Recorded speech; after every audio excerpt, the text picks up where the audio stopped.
Oops, there we go. Sorry about that, guys. In fact, there we go. All right. Sorry about that. So sorry. You should just be seeing the intro live screen for now. Well, let's make it interesting.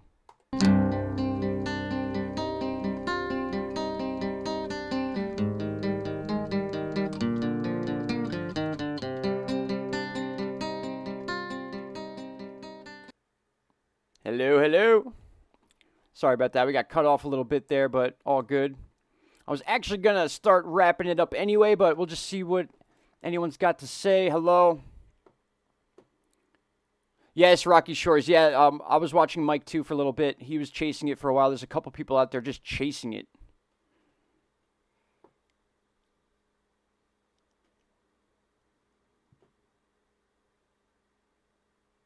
Lafayette. We were just talking about Lafayette right before the stream actually got cut off. So here's Lafayette in that blue wind field right now. In fact, Lafayette is technically in what's almost left of that eye wall. So in a way, those winds are kind of like calming down just for a little bit. Then you're going to get that back end. But all around you, you're looking at it right now. You got 90, 91, 93, 87. There's 101. Like right on the edge of that wall there. Right where... Is that Karen Crow, is that called right there? Either way, this entire area. Scott, there was someone in the chat from Scott. Look at just some of these numbers. Look at this one area near Rain. There's still gusts there of 115 miles an hour. These are popping up still. 142. That's a legit gust to have on that eye wall in a specific area. But you can see this beige, this little pinkish area here. That's not a glitch. That's an actual wind field that's pushing these numbers, 112 miles an hour. So whoever's from that Lafayette area, you're absolutely right. Those winds are very dangerous right now. And some of them are picking up faster than they were before, which is interesting because we're already in landfall.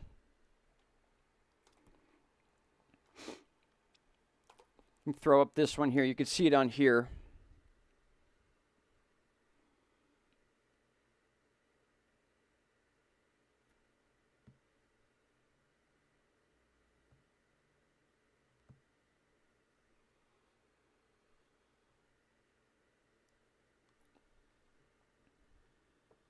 All right, 1 second, just making sure.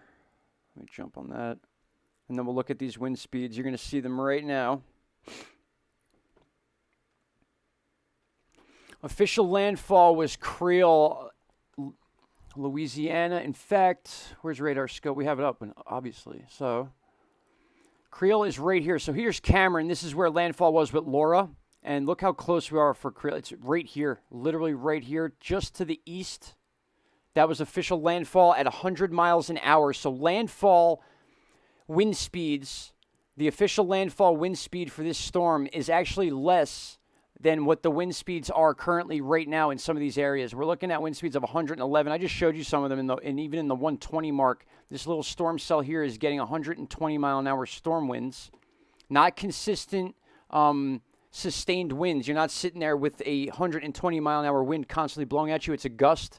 But those are dangerous gusts. Those will rip your roof right off your house, things like that. But that consistent wind speed in this wind field here, in all these areas, Church Point, Sunset, all these areas here are in this wind field, and even in the middle of the wind field are even higher winds. So this is an average of 90 to 100 mile an hour winds.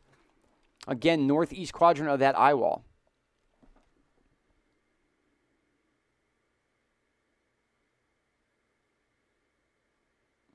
I was looking forward to the Fujiwara between Gamma and Delta 2, because that was shown on all the charts.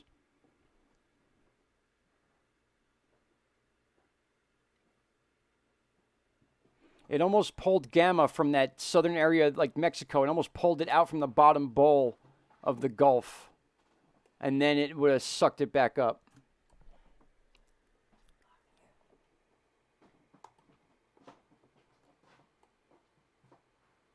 New Alberta. Let's see, I think we got more frames here. There we go. Actually, I'll hit play on that. It'll reset itself. There we go. That's what we wanted to see. And we'll check out the last frame. So, yeah, Lafayette is in that negative zone right now with the eye wall. And you can see the outer rim of the radar here. And then you get inside there, and that's where those wind speeds are.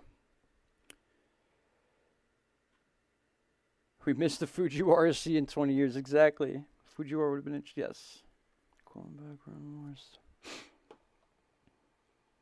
So those are, we could take a look at the winds minute by minute at any given time as this thing's getting online. It looks like a big giant mess, but these colors all do mean something. You match them up to this bar down here. One half of the radar shows one half, the other. And they separate them by different colors so you don't get it confused. But with that said, we'll take a look really quick. Let's see if this will load in the other regional. In fact, copy this.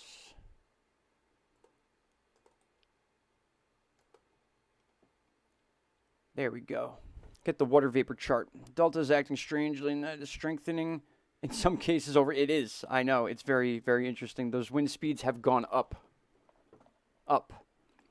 And it's not like the chart or the radar chart I'm using is being inconsistent because it would have had an error in the beginning, but the actual numbers are moving up. That's what's weird, at least in that one pocket.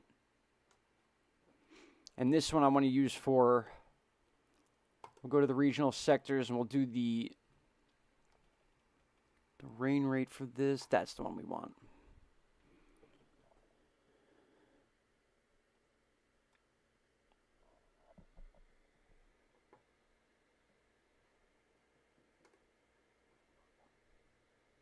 And that's the expected total rainfall, but that has changed. So that has been updated since. There's already been rain dropped, about 7 to 8 inches, plus what you're seeing there. So it's a lot. Boy, oh boy, that's a lot. All right, so quickly, I'm going to go over Delta's current numbers, and then this invest here. You now notice it has 10% on it and not 0. That's because it's progressing. It is showing up on charts as forming into some sort of cyclone. It doesn't really go below 1,000 millibars in pressure, at least on the data we have. It is entering unfavorable conditions once it gets towards the Leeward and Lesser Antilles Islands, and we can see that on the other version of that chart. Let me pull that up real quick off of Mike's weather page here, who is currently chasing this hurricane. And there it is right there. So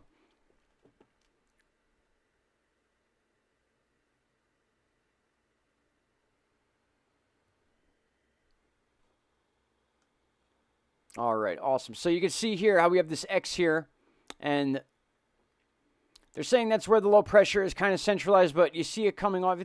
It's basically there. So in a 5-day period, they're expecting to go from this X area to this meshed area here and then enter unfavorable conditions. So this does show up as a low pressure system when we look at the GFS or the Euro models looking into the future. But it does show it dissipating out. But there is some stuff going on behind it that looks a little more favorable than this one in particular. Just hasn't had enough data to collect to enter that criteria yet to give it this yellow box, for example. And again, this one has gone up 10% in the 48-hour period. The 5-day has stayed as kept at 20%. The 48 hours is now up to 10 from 0. So they do say there's a chance of it forming the next 2 days now. But chances are, if it does form, it'll be after that 48-hour period, between days 3 and 5.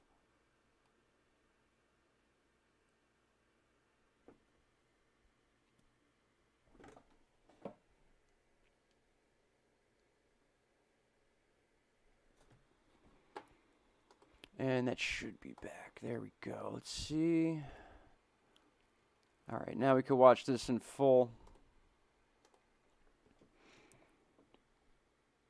Now that we have the data here, you can just, now it makes sense. You know, when you were looking at this storm, if I just stop it there really quick, you know, when we were at this point in the day, when we were streaming earlier, you know, a lot of people are like, there's no way this thing's turning to the east. It doesn't have enough time, but it sure did. And you know, it did look like it was going to go right into Texas, and I was avoiding even mentioning anything about that because I knew that high-pressure system was in the upper United States, and it was about to let loose to allow this storm to start moving, and that's pretty much what happened. So the charts for this storm, besides those few plots that took it into the Panhandle and then Alabama or Mississippi, and that was only because they did not know what would happen with that high-pressure system. So those were legit errors or legit, mistakes to make, because that could have very well happened.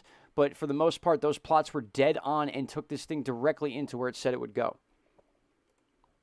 So those of you that have been looking at the spaghetti plots for the last few days, you know that this has pretty much been what we've seen.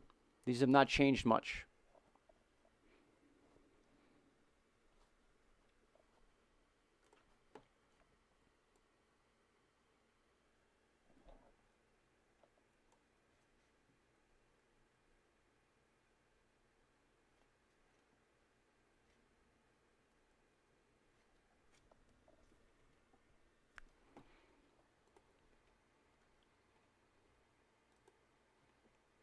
You got to love it when you got a 90-mile-an-hour hurricane, but all you're seeing is 100-plus-mile-an-hour winds.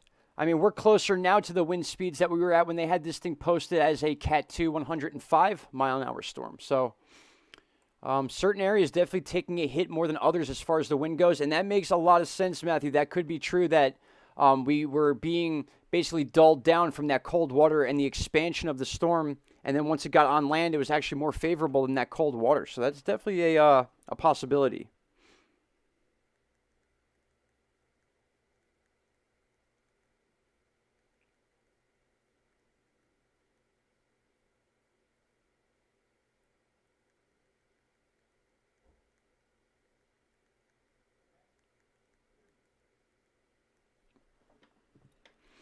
No power in Lafayette. Oh boy, yeah, it's probably widespread too. So, I read a couple articles. I mean, they were gonna set the power up or take it down for that matter. They'll shut power grids down in anticipation of a storm, so the damage is less. If you have back in the day you had a computer plugged in. If lightning struck, it would blow out your light sockets or whatever, and then blow out the computer. And if you had it unplugged, it wouldn't happen. So it's the same thing. They basically would unplug so that it wasn't ripped out or destroyed.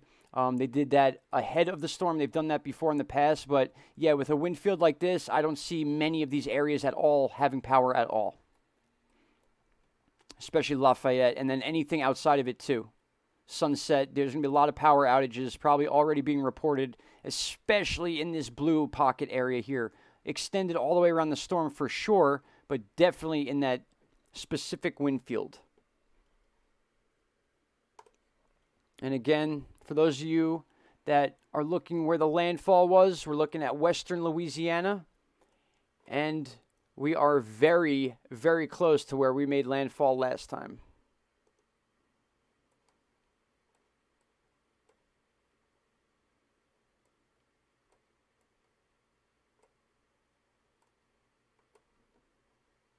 This whole area here has been struck by 2 hurricanes. We have Cameron, Creel.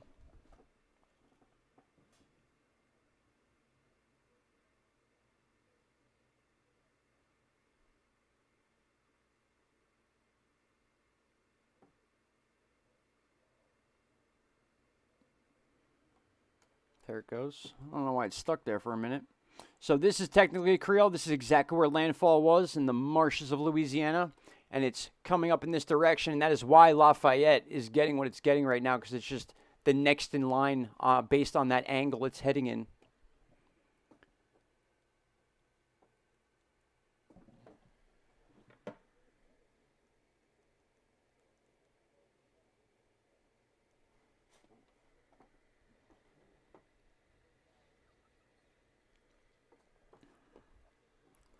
Not only are the odds of that low, but the odds of it happening over 2 seasons are low, let alone 1 season.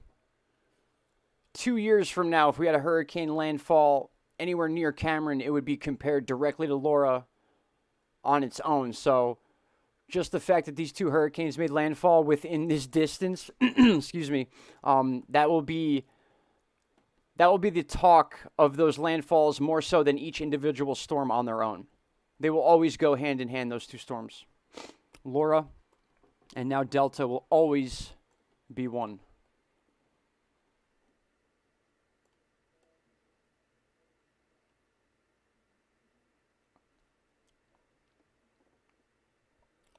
What is up, everyone that has entered the room in the last couple of minutes? How's it going? I hope you were safe. We were just checking out some of the updated data on Hurricane Delta after making landfall. We still have some ridiculous wind speeds out there and pretty consistent, too. They're not just little pop-up wind speeds we're recording. We're actually seeing some consistent 90, mid-90s, 100-mile-an-hour winds, even after the decrease of the overall wind speed of the storm itself. And we can see that on radar scope. Very, very useful app and tool for weather forecasting and researching. But you can see this entire area of Louisiana that's in that northeastern quadrant, which is always the most powerful. We see consistent 100s in here and a lot of power outages and a lot of people reporting that as well.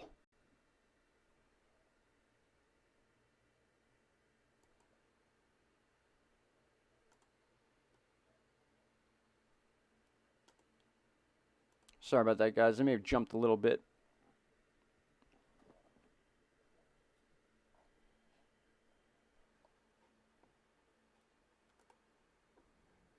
There we go.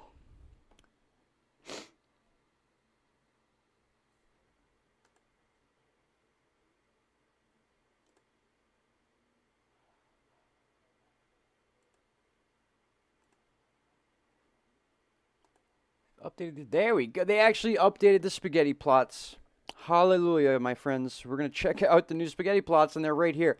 So we were talking about where this thing was going to go after landfall across the U.S. tracking, and it's tightening up, definitely, but we still have that one stubborn plot that brings it all the way down to Chesapeake Bay.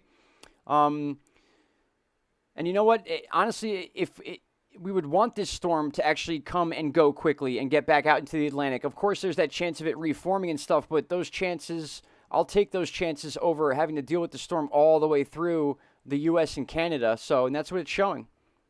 We could be dealing with this storm as a direct hit here in the Northeast very soon. In fact, this blue dot right here is basically on top of my house. This one plot right here brings this thing right to my front door.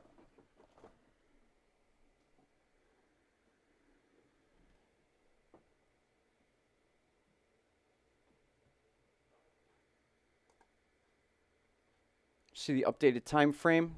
So now we are on land here. As of 7 p.m., this was updated. So they're calling tropical storm all the way through. It may cross into Mississippi as a tropical storm.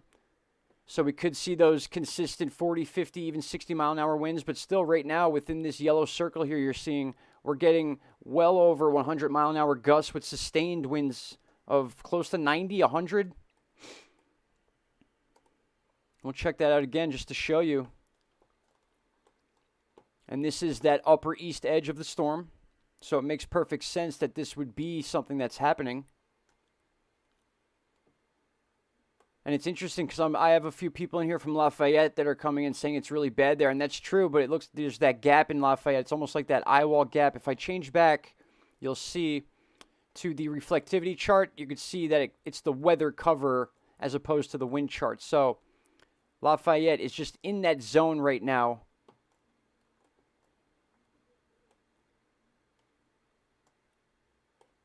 Perfect. So Oakdale's within the heaviest of the rains right now, and then the Lafayette area and a little bit southeast of that is where that major wind field's going on.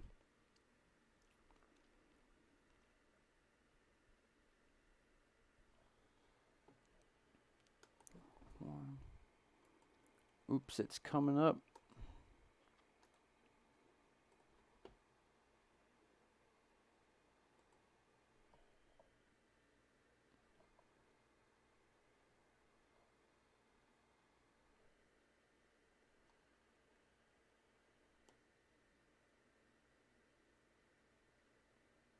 I'm out on Orcas Island. Right now you are, huh, Scott?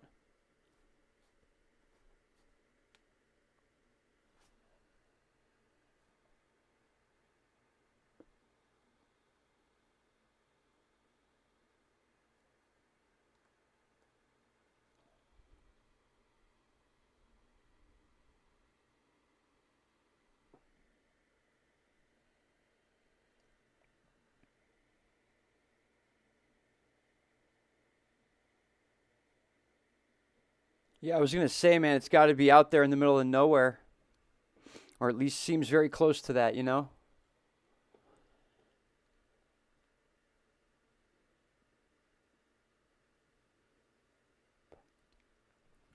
Aika Stutter, whereabouts are you? Because the tornado situation is probably going to be something that happens soon. Usually once that eye wall is on land, you start getting those spin-off tornadoes in that northeast quadrant, the same place that the bigger of the wind field is. And I'll show you that again. I'll bring that back on screen. Right now it's showing a lot of the wind signatures. It's not showing any of the issues with the tornadoes yet, but I believe that will be an issue sooner than later. Display capture back on. There we go. Okay. So yeah, there's no warnings yet out there for the tornadoes. They don't have any specific areas outlined. All they have right now is the flash flooding.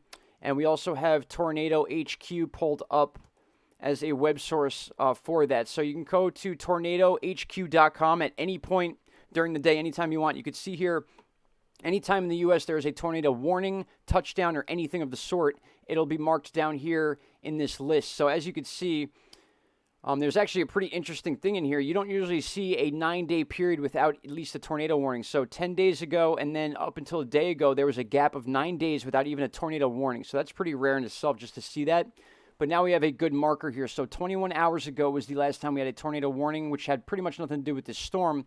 But now that we know that everything going forward will be related to this storm, we have an easier way to see it. So they will pop up on this website if you do not have radar scope in the same way. You'll see little red boxes here, and that'll represent where a storm cell is moving into with the potential for a tornado shortly after. And that's exactly what this site does as well. You see that green box just represents it in a different way. It's not fun, Scott. It's very scary. It might seem exciting before you've actually done it, but if you're actually stuck in one and the reality hits you that you can't do anything about it and you're just at the mercy of Mother Nature, it's very scary. You learn a lot about yourself in a situation like that.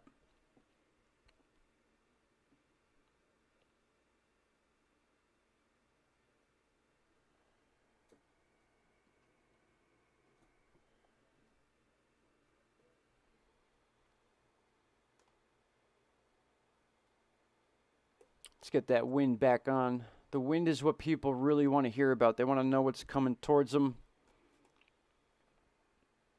All right, I'll keep that there for now. Check this out real quick again. I want to see there we go, the outer view. Speed it up a little bit.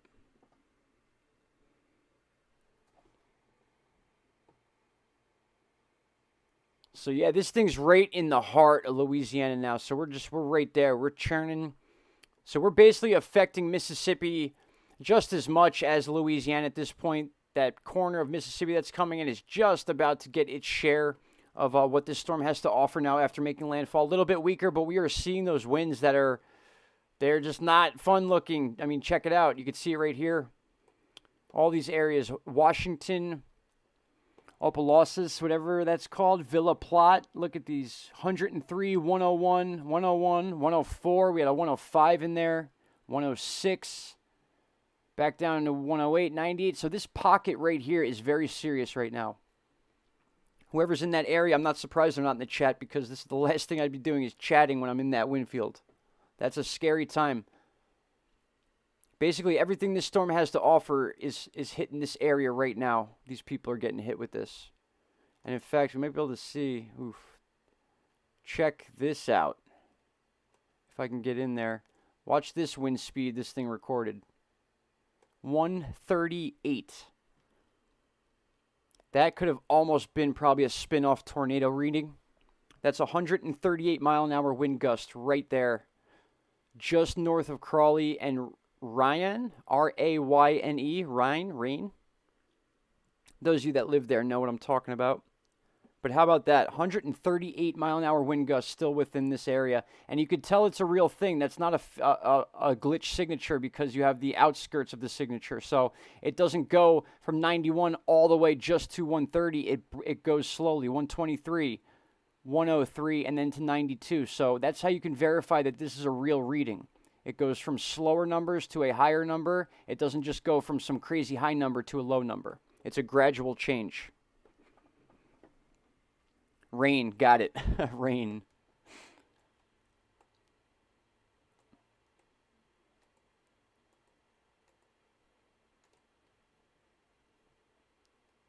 All right, a little bit more data on the radar scope that's loading now, which is good.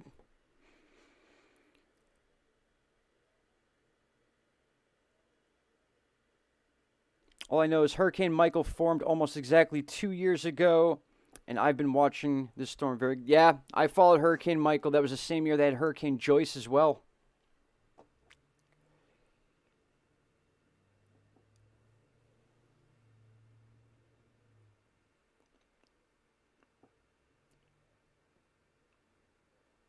And I'm glad you are, Matthew. It's good to see you, buddy.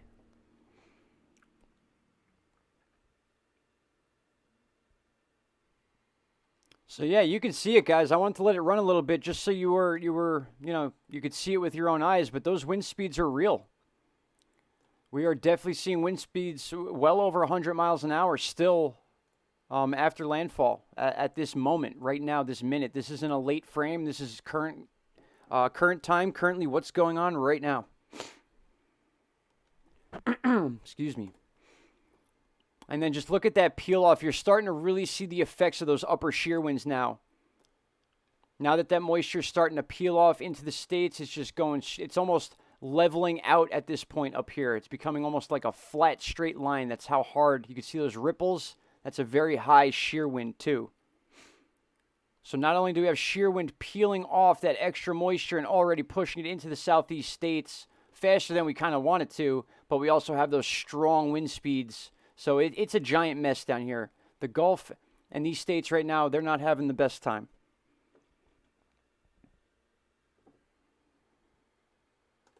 And we're still checking Tornado HQ. Again, they will pop up on radar scope and or this chart right here if you want to follow along.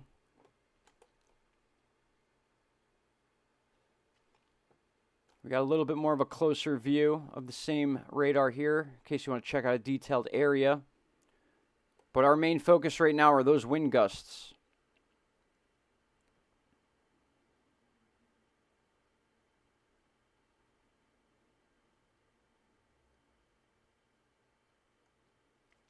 It is, and when you use the right radars, you can still see the eye. Just because you can't see it in this chart specifically, it's because it can't see through those clouds. So that there is cloud cover peeling off and covering that eye. You would need a program like this that would show the eye wall more distinctive. But yes, it is very much there, and that is why we're seeing those winds still right now, even this long after landfall. But this is what was projected. They had that up there, the 105 mile an hour winds at landfall end up being 100 according to the stats, but we can clearly see that we're getting those winds over 100, and they're not just the gusts. We got the 106s in there, a very consistent 100 mile an hour push.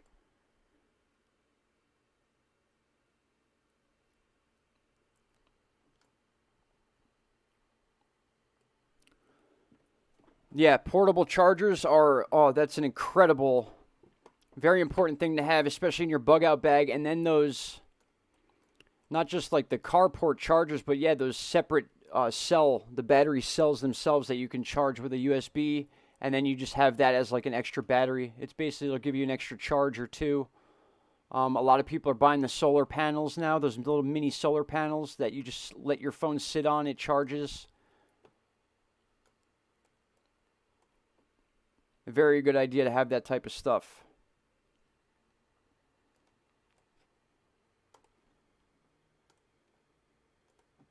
All right, let's check out. I like frequenting the tweets from the other major weather stations just to see what their topics are, their main topics of that couple few minutes at that point. And again, Mike's weather page is a really good source for that. You could see that here all the time, 24 hours a day. They have the tweets highlighted from all the meteorologists and stuff that do a lot of online work and stuff like that. So we are getting a lot of cool images finally. Well, maybe not cool, probably the wrong word to use, but disturbing. Maybe that's a better word, disturbing images.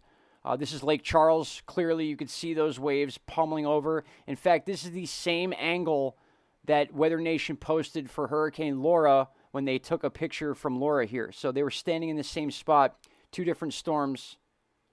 Just unbelievable how close these two were. Unbelievable.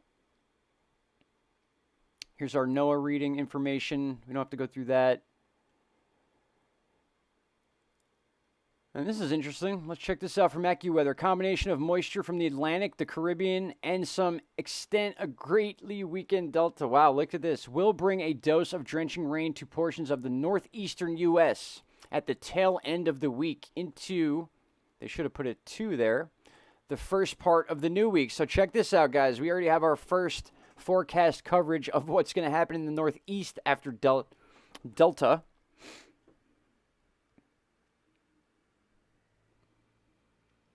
Which is always good. I was waiting for that, being that I'm in the Northeast.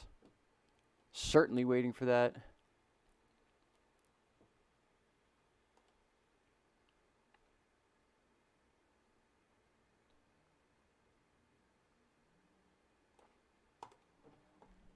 So, as far as our peak hurricane season, clearly September 10th, if you want to pick a day for the peak, that would be the day.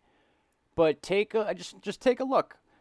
These peaks right here aren't nothing. These mean something. So it made sense that we had a peak at that time.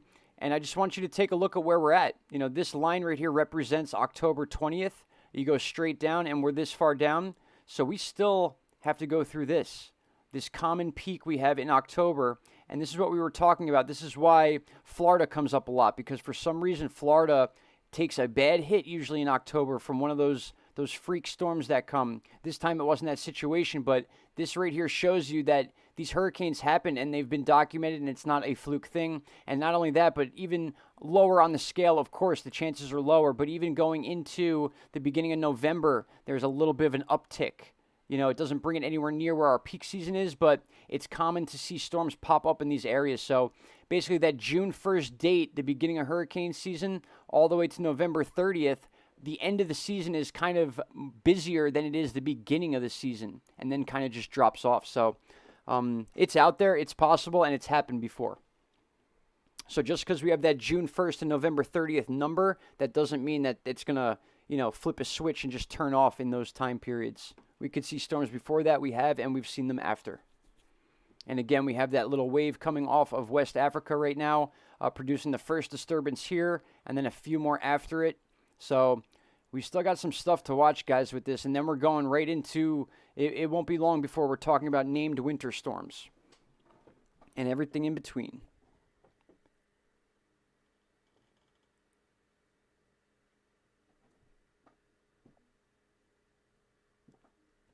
I think we're about one off, right, Scott? If I got Wikipedia, we've had 28 storms total. So 28 depressions. I think it's been like 26 named storms, so it might be one more. We might need Epsilon. Is it Epsilon? Is that the next Greek letter? E? Epsilon?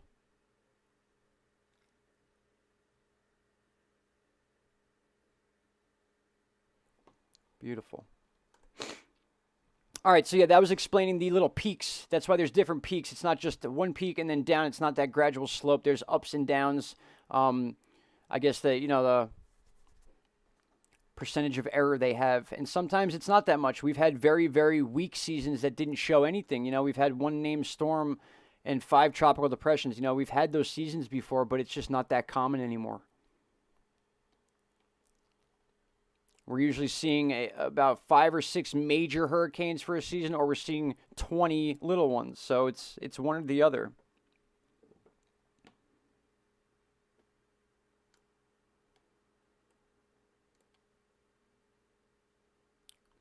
It's those concussion-looking waves are what's very weird. Not weird, but interesting about the storm. Because it comes up and then just boof, boof, boof. It's like those fronts of major storm cells.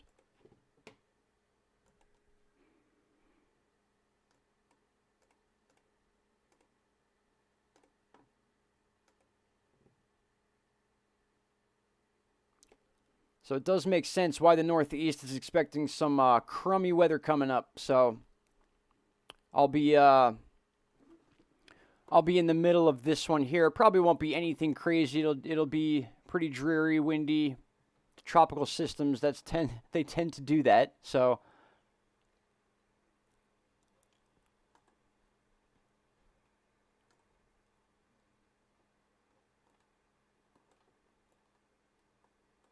and those wind speeds do not want to go anywhere. We got a couple more frames here. There we go. Oops.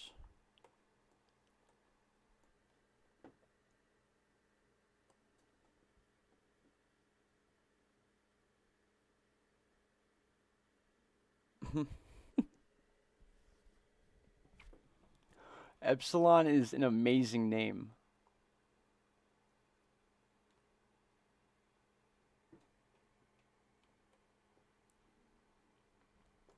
Yeah, you guys did see that, right? Look at these pinks here.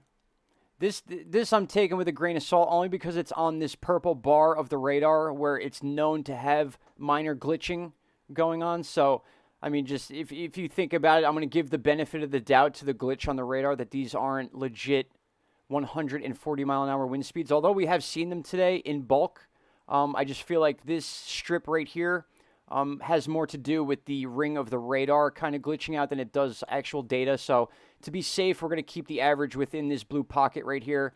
And that's still showing, you know, in excess of 100 miles an hour in some places, 94, 100. You can see it all right here. So this will start trickling out and getting a couple miles an hour smaller as we move frame to frame, as we move towards Evergreen and Plancheville and Simmersport and Cottonport and stuff like that. But you're still going to get these consistent 80s, 80 miles an hour, 85, even in the whites over here, 50, 60 miles an hour. Don't get complacent with these wind speeds. Even 40 mile an hour wind gusts are dangerous. They'll blow the stuff off your yard. So,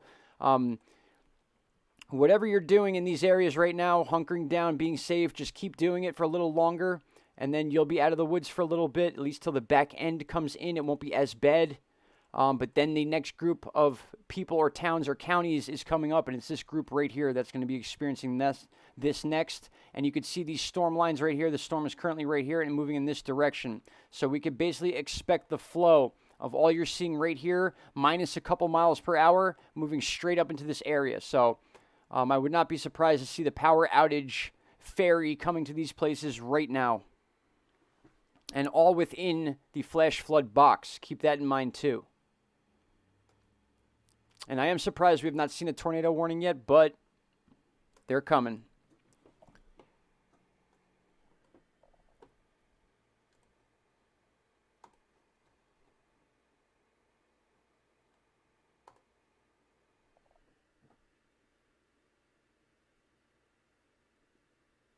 You know, I was looking up hurricanes under my name, and there's never been one. There's never been a Hurricane Brian. Wait, maybe I'm wrong. Maybe in the Pacific Ocean? We're going to have to look this up, I guess, aren't we? We need to look up if there's a Hurricane Brian ever in history. How can I not know that?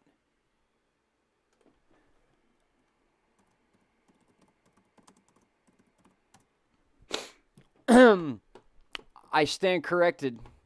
Watch this. Oh boy, guys, there was a Hurricane Brian. So, Hurricane Brian was the first Category 5 hurricane in the Atlantic on record for the month of June. I did not know any of this, by the way. This is all new that I'm reading right now. It was also one of the only few tropical cyclones to form in the tropical Atlantic east of 50 degrees west and south of... Wow, that is very rare. Wow. So not only did I not know that there was ever a Hurricane Brian, which is crazy, but not only that, but it was a Category 5. It was in the Atlantic Ocean in the month of June, which we were just talking about, early major hurricanes. And it was also out of the coordinates that they usually form in, 50 west, 20 north.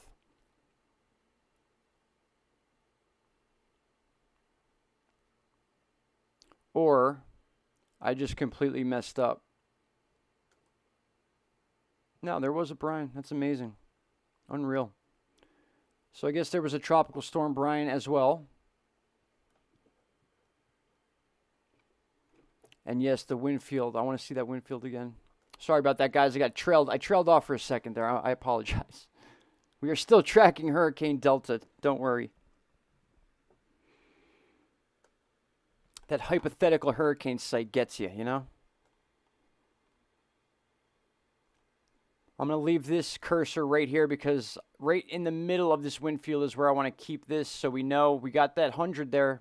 That makes sense because some are over 100, some are under. That average is 100.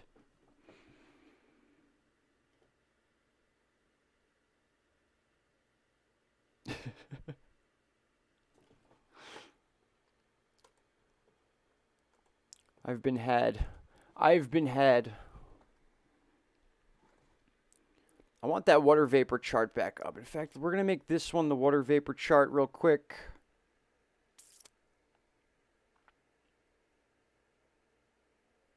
There we go. Lower level water vapor we want.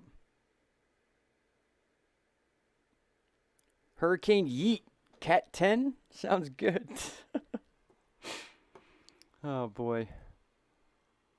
And, of course, it's on a live stream. Proof of it forever. Man, that thing totally changed shape. Compared to right here to right there. It's amazing what land interaction does.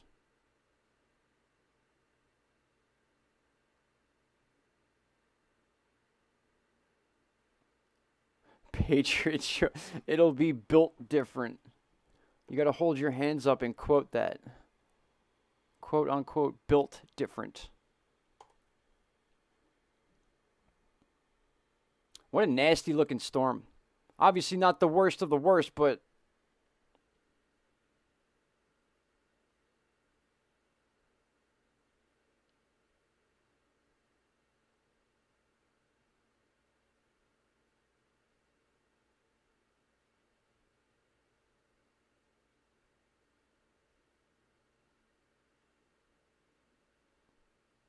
I've always actually wondered that, especially the last couple of years. I've wanted to find out a way that I can like enter sweepstakes to name a hurricane. Like, why not? Why do they get to pick all the names? We should be able to pick them. I don't mean we as in like me. I mean like us, the public. We should be able to vote on names. And if they did it, they would probably give us a list of names to choose from. Because if it was just us giving random names, it would be so many to pick from. But I agree with that. I wish we had more say in the names. Because that's funny.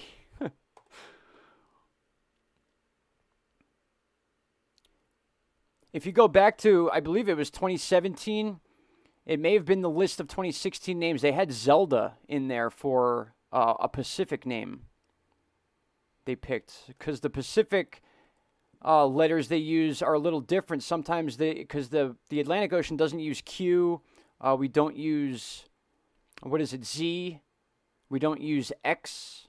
And we don't use Y. And the Pacific Ocean uses some of those letters. So they have a Zelda. They had a Zelda once. And Zeke. Hurricane Big Daddy. Oh my God.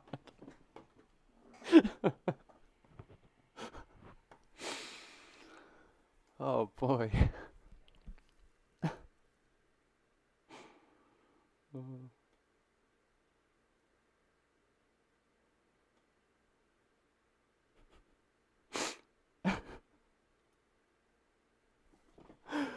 I'm gonna mute my mic for a second. I can't stop laughing.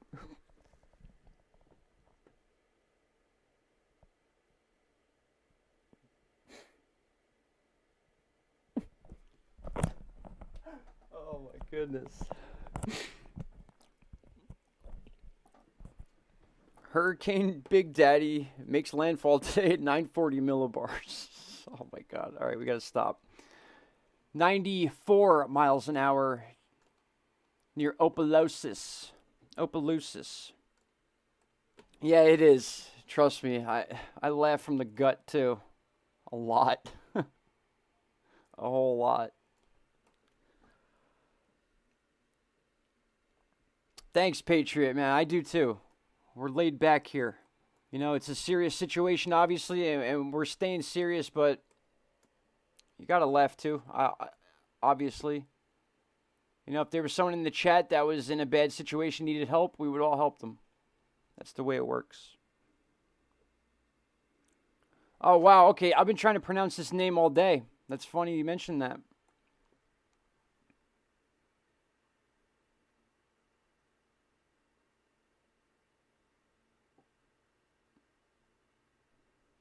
No, that's going to be part of this channel for forever now. That the name Big Daddy. We're going to have a Hurricane Big Daddy. Hurricane Big Daddy. All right, let's get back on here. Water vapor chart for those of you that haven't seen it yet.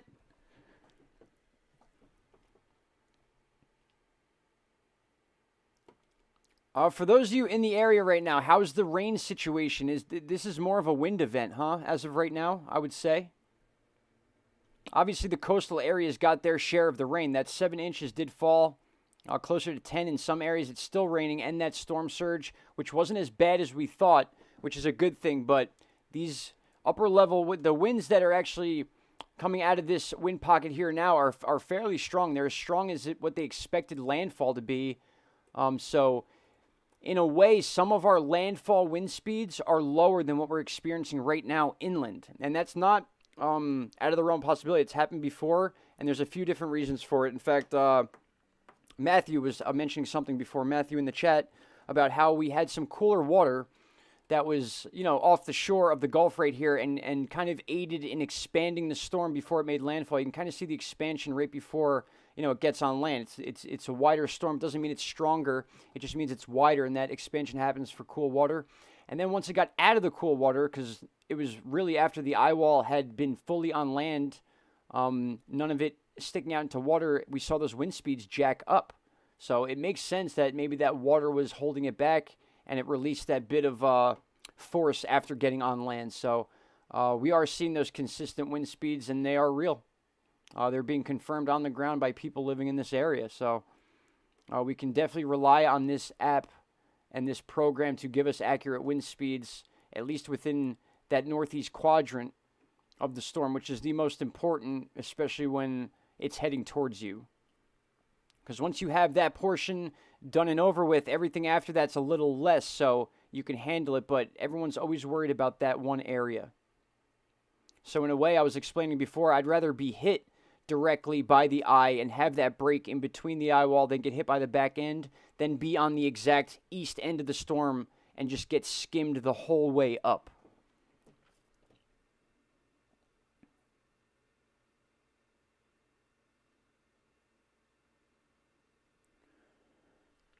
Southeast Louisiana. Yeah, so, and of course the storm didn't hit there, but still the counterclockwise nature of these storms, and you can see it shifts, it makes that quick shift to the east, and now there is that potential, you know, that force is being pushed into that southeastern part of Louisiana. So if you're feeling that there, just imagine what these people are feeling where these winds are over 100 miles an hour still.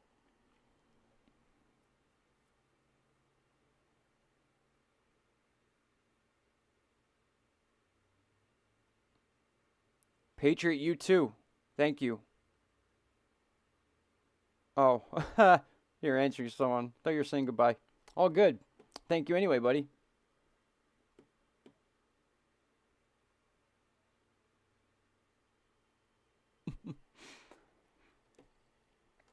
So it's safe to say there's a lot going on out there. A lot of people chase this storm for some reason. I noticed a lot more private, you know, meteorologists, weather reporters. For some reason, a lot of them wanted to go after this storm. I don't know if it's because they thought maybe it would be the last one of the season, or if that's just, you know, more of a trend these days, chasing the storms. Don't get me wrong, I would love it. I would strap GoPros all over me, and I would run right into the middle of that thing. Maybe not that, but, you know, I'd be the sacrificial lamb for it, for sure. Check out the intensity guidance chart now. Remember we were watching this thing and we had that plateau space? Now we're just a dead drop-off to tropical storm status. That's what we want to see. We do not want to be constantly seeing these 100+ mile an hour wind gusts. We need a break from this.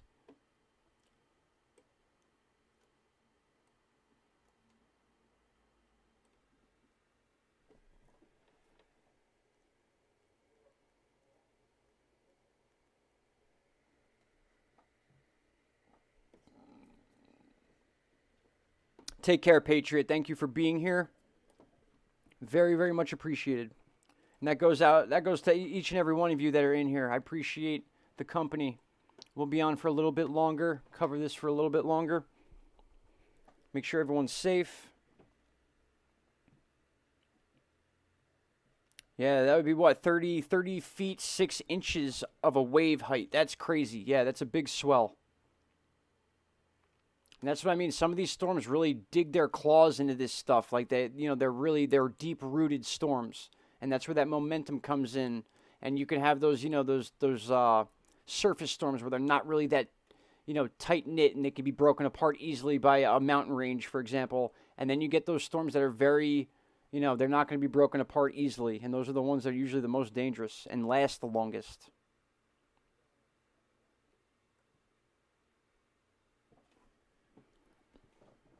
Yeah, that's right. What is that? 33 feet?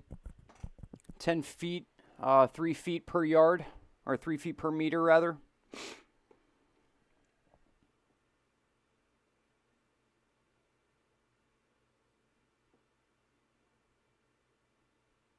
BP Earthwatch? Yes, he does say it like that.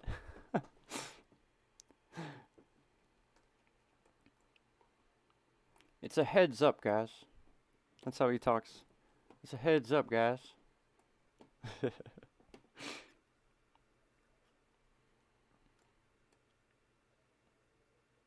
We had a 30-foot swell in the ocean on the wave measuring program. It said 10.3 meters, so that equates to about a 33-foot wave.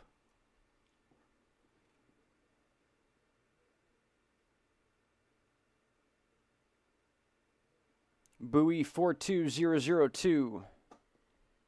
Thank you, Scott. That's something we always like to have is data. Anyone can just say anything, It's easy to do that these days, but when you have the data, it really looks good.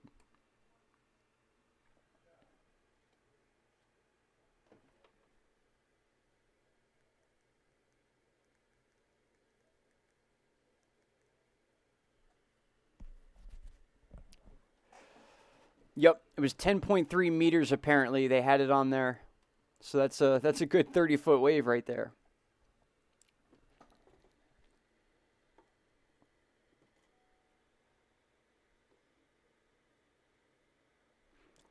So if some of you are wondering why I'm just on this screen right here, just kind of looking at this, is because I'm looking at this wind pocket right here. This is that northeast quadrant of the storm, and definitely the highest winds of this storm right now. So we're just keeping an eye on these areas.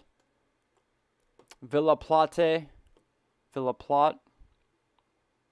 Church Point also more to the south, but all these areas are basically under the same wind field right now. 90s, high 80s, hundreds, 105, 103, 107. We got a lot of those in there.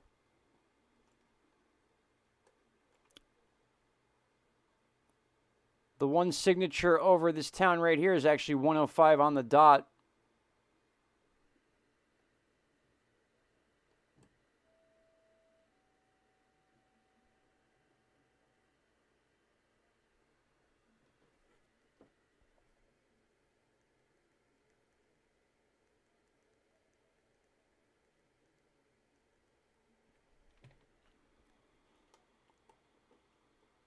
Man, oh man, that is not fun. Those are just wind speeds you don't want. You don't want to deal with that stuff.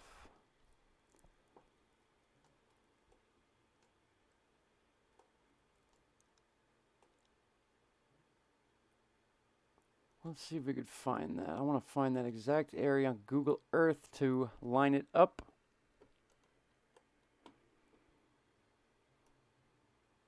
Oh, wow, so there's an airport here. Maybe a smaller airport, but still. It's a little more populated than I thought. So we got a lot of, a lot of those farmlands and stuff, and then the the naming areas. So we got a lot of high winds here right now, guys. So this is the area we're focusing on with radar scope as well.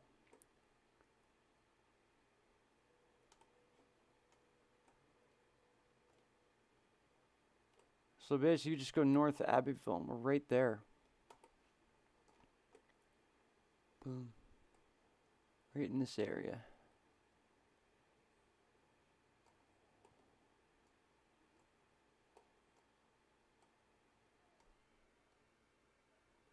Yeah, it's not, those are not wind speeds you want to be seeing this far into the storm either. I mean, that's something common you would see with a Cat 4 or 5 landfall hours after landfall, or even an hour or two. You know, that immediate breakdown usually happens. Sometimes you'll get those high wind speeds, but they're pretty consistent right now. So this storm is definitely packing a punch.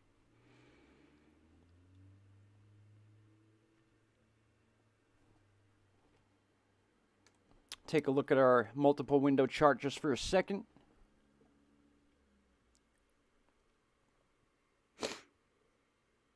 And I'm still here, just so you guys know.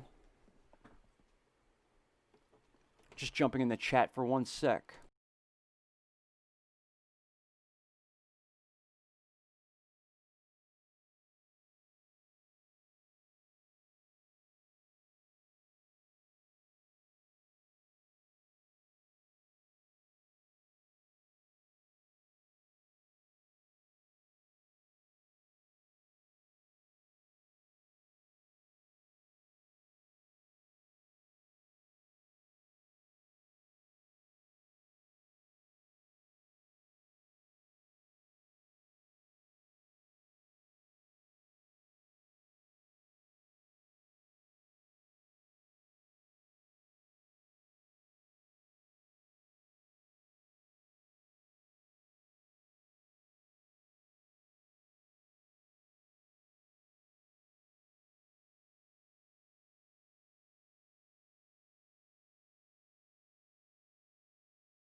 You know what? You actually said that before. Who just mentioned that it was the first Greek storm? Scott. Okay. I think you mentioned that before, and I actually looked it up, and then I forgot to say something. So it's true. It's the first one of its kind. Definitely. Crystal River. The storm definitely did turn east. Already, it's been moving in a northeastern direction. Made landfall. I'll show you real quick. Got our display capture on. We're on radar scope here. So we made landfall in Louisiana, and the eye wall is within Louisiana already. So we are moving in a northeast direction, and it'll continue moving and breaking down, getting weaker as we move up into the northeast states. But next would be Mississippi is going to take the brunt of this after Louisiana's done. But we still have a very strong wind field of this storm, pushing over 100 miles an hour in many areas. So we have this blue pocket right here that we're following. This is the highest of the wind speeds right now, and pretty much the strongest of what this thing's going to offer with the storms. We can see some of these storms popping off and moving up to the north. So, and then you see these storms moving out to the west. That's because of the spin of the storm itself, but it's losing some of that spin. It'll break down continuously as it goes inland, but this blue pocket area right here is what we're watching right now. So it is shifting and moving a little bit to the east.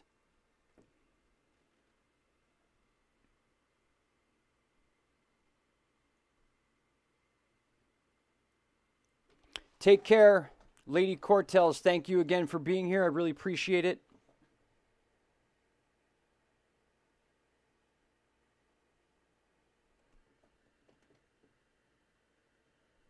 The strongest wind speeds right now within this area, we had a couple that were 100. We had 105 here in this town. But that was a minute ago. There it is. There's the 105. So the highest you're going to see in here right now is 105. You may get a gust of 110.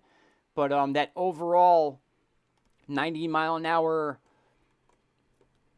sustained wind storm that this storm is being called right now is what it is. But the northeastern quadrant is always a little bit stronger. So that's the area we're watching right now. So areas like Washington, Opelousas, this area here, if I'm pronouncing that correctly, Villa Plata up here has been in the thick of it for a while, Church Point.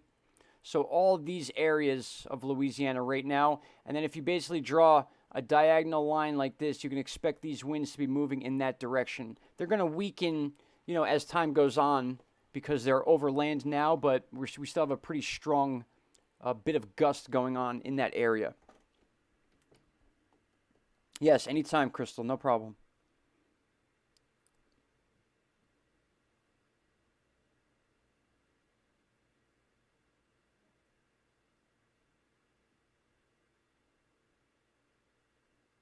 Oh, never mind. Yep, I saw that. Saying goodnight to someone else. My bad. I'm sorry, I can't be perfect. 93, 94. Washington right now, like directly over the town of Washington, is 92 mile-an-hour winds. Going a little south, 92 also. We can read Port Bear in a little bit once this ring is off of it. And I was explaining before, you see these pinks here. I don't think these are legit readings, 140 miles an hour. These are glitches within the ring of the actual radar itself. So this is like a negative spot that you can't really get a reading from. If I were to switch to another radar, it would remove this purple ring and we wouldn't see these pink things right here. So those are a little blotchy. They pop up sometimes, and you see that one right there. And you can kind of tell when it doesn't have a gradual drop-off, it's not really the same. If it has that little drop-off, you can kind of measure the wind going down and then back up. But those are outside the ring of the radar, so you don't want to trust that data until you can move it over.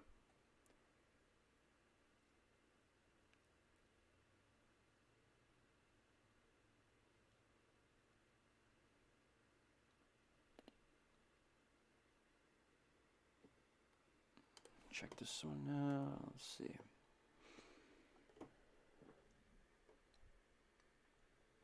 This would be the water vapor chart. The deeper the greens you see, the higher potency of water. Basically rain. This is what the storm has to offer as far as rainfall. If we were looking at Harvey right now, for example, if you guys remember 60 inches of rain in Houston, Texas, you would be looking at basically a green blob, nonstop moving. You'd see no white in there. It would just be all green. It was obviously one of the craziest storms to ever go down in history for that reason alone. It wasn't a windstorm, not so much, not even really as much as Laura was. It was just so much rain that you had nowhere to go. You could go to your roof, and that was it.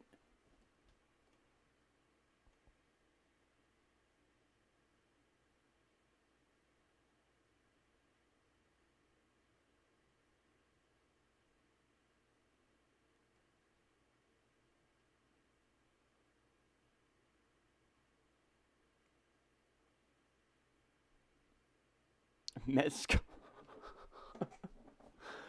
Oh boy.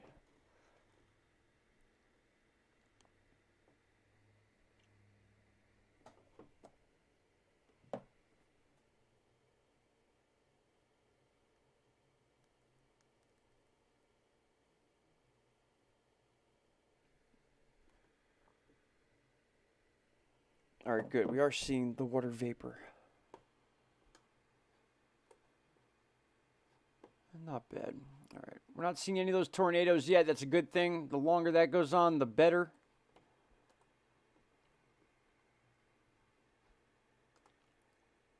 Refresh this. Should be current right now. 971 millibars now. So pressure has gone up again, which is a good thing. Higher pressure means lower wind speeds. Still being called a 90-mile-an-hour sustained wind storm. 971 millibars, 14 miles an hour, moving north-northeast. It looks like it's taking more of that eastern movement than it is more north, so it might be the next update might show an eastern moving storm. Maybe a little bit slower moving, but moving in an eastern direction.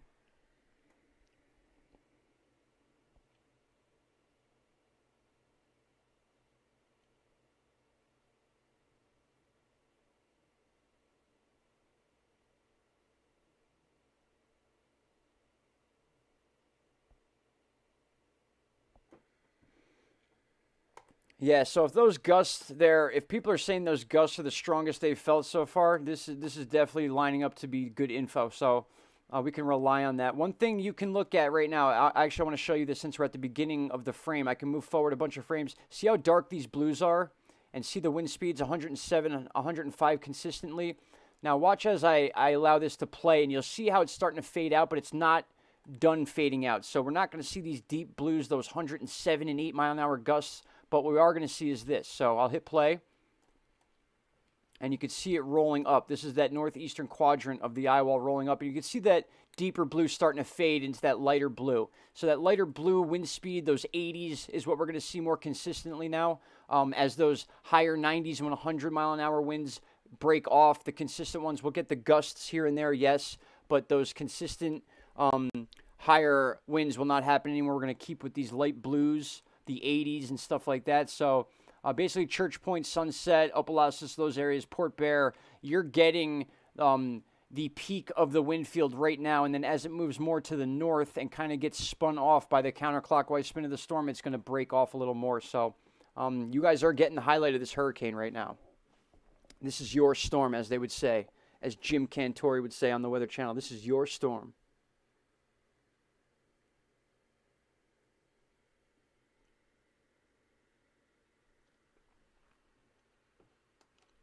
These wind speeds that I'm reading to you right now are west of New Orleans and Baton Rouge in that area. Baton Rouge is right here, so we're west. The wind speeds in Baton Rouge, I would have to check another radar to get the accurate data, but we're looking at an average, like that average wind speed is probably 35 to 40 mile an hour. We can get some maybe 40 mile an hour gusts in Baton Rouge right now, but probably nothing crazy. That may change because we are moving in that angle, so Baton Rouge will get higher wind speeds soon. Those lighter blues are making their way in that direction. But again, once we have enough data to move over to that next radar, we'll be able to see it a little bit better.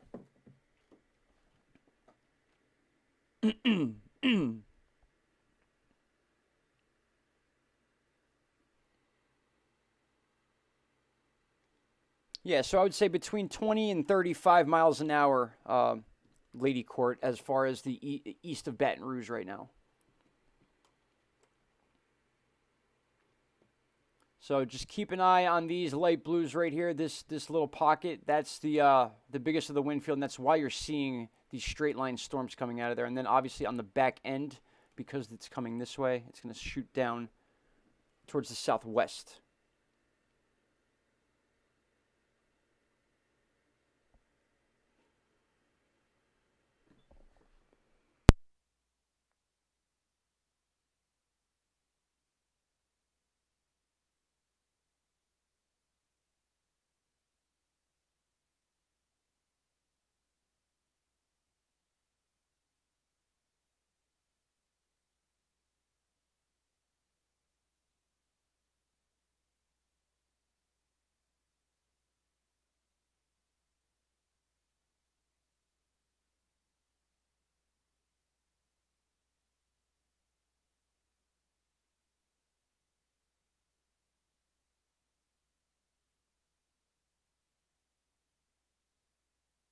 All right, that's better.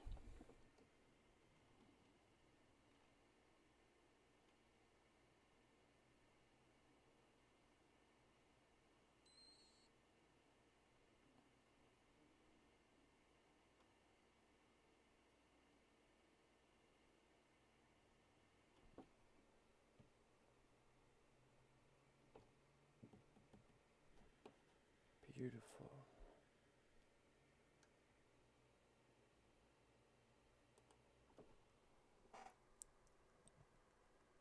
All right. I don't know why that doesn't want to stay there, but we'll work around it. That's fine.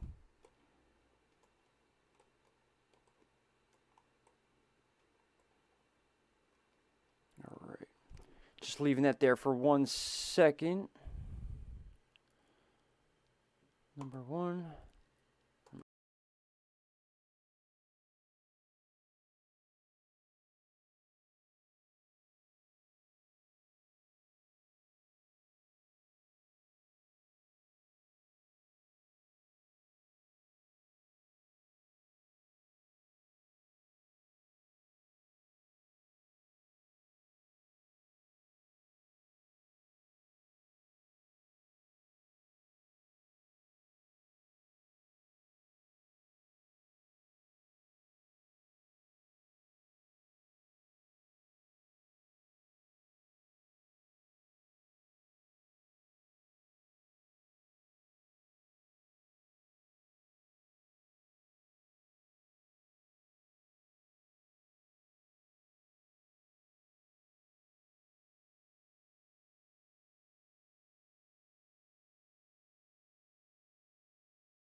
Okay, I got the audio back on, guys. Sorry about that.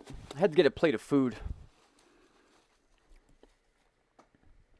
Anytime, by the way, guys. I appreciate you all being in the chat. You guys are hilarious. Seriously. In these times of stressful times, you know, you got to laugh a little bit. It's a good thing. It's healthy.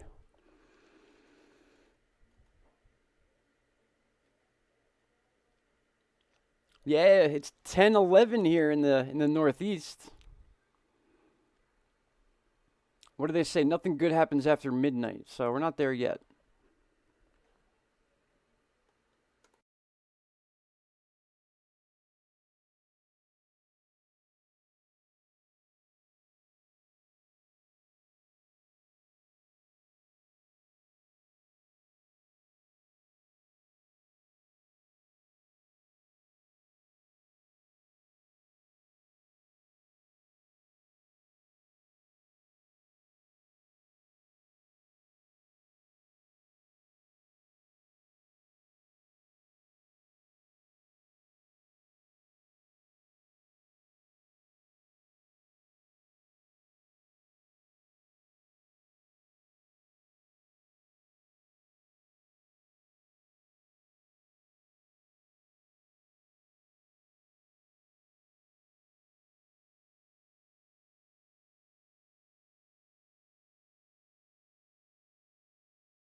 Yeah, Plamina, we're having a little fun in here.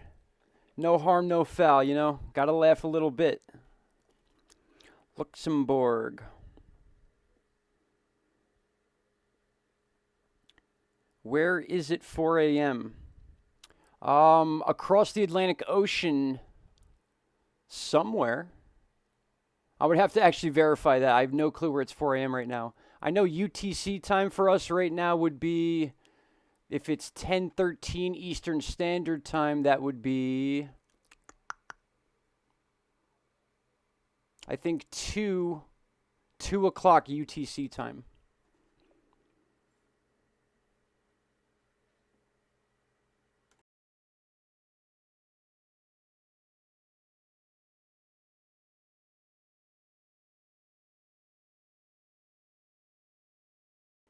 Yeah, the UK might be right, actually. That would make sense. UK, Ireland, in between France, Germany, and Belgium, Central European time. Boom, there's the answer. So yeah, Deborah, you were close. That's a good guess.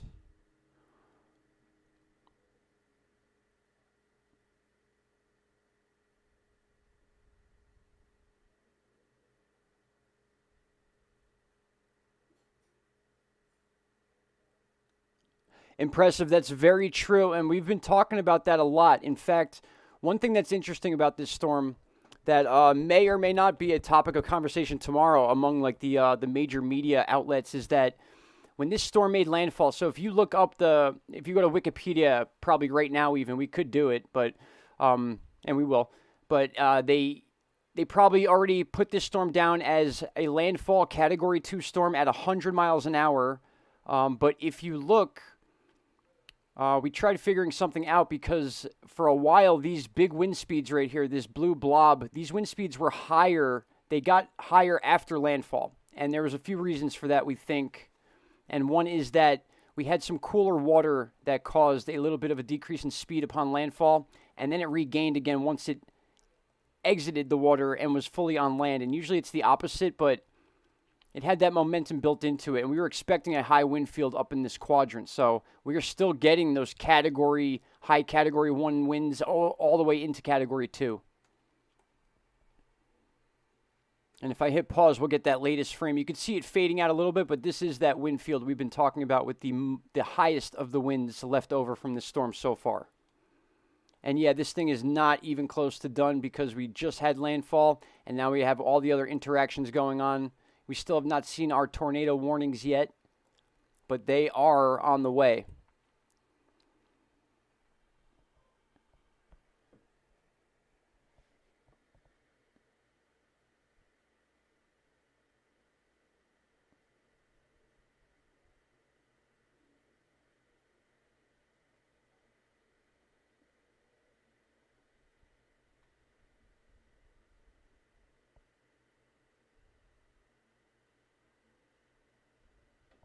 That makes a lot of sense, Matt, because Matthew, I'm sorry, Matthew probably. It makes a lot of sense because we remember this storm. We were just talking about this, how it went from tropical depression to Category 4 very quickly, and it was right in this area before we even entered the Gulf. So yeah, that clipping of Cancun was one thing, and then yes, I think you're right about Gamma. Gamma's momentum was bringing it down in this direction. It was kind of wrapping around just like this, and it had it coming down and then coming back up, and then that Fujiwara effect, but then dissipated. So it definitely played a part. And then also that mixed with that late shear wind that came in that started that push, that peel off, aided in it absolutely. So we could have very much seen a much worse storm.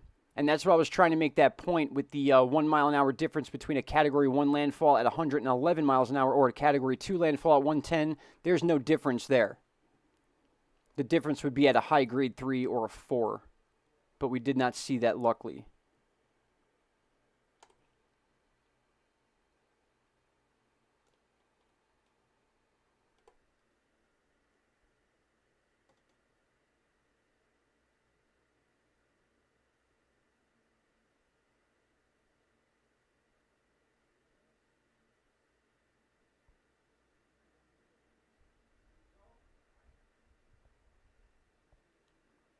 Plamina, yeah, they're posting plenty of tweets being posted on the storm itself. One source I use, obviously, is SpaghettiModels.com or Mike's weather page, and within this page, he has a Twitter feed that kind of highlights the main tweets being put out by the big weather stations. You can see that right here, the current top weather tweets. So this is a really good source, so you don't have to go searching around for them. They just pop up here. So the most recent one's obviously 4 minutes ago. Just promoting their coverage, but then you do get those personal tweets where there's people that are there. For example, this guy right here, Inside Eye, storm surge simultaneously rushed in, high waves, was clear of water 2 minutes before this photo. So imagine that. If that stands true, imagine this photo with no water in it, and then 2 minutes later you're seeing that.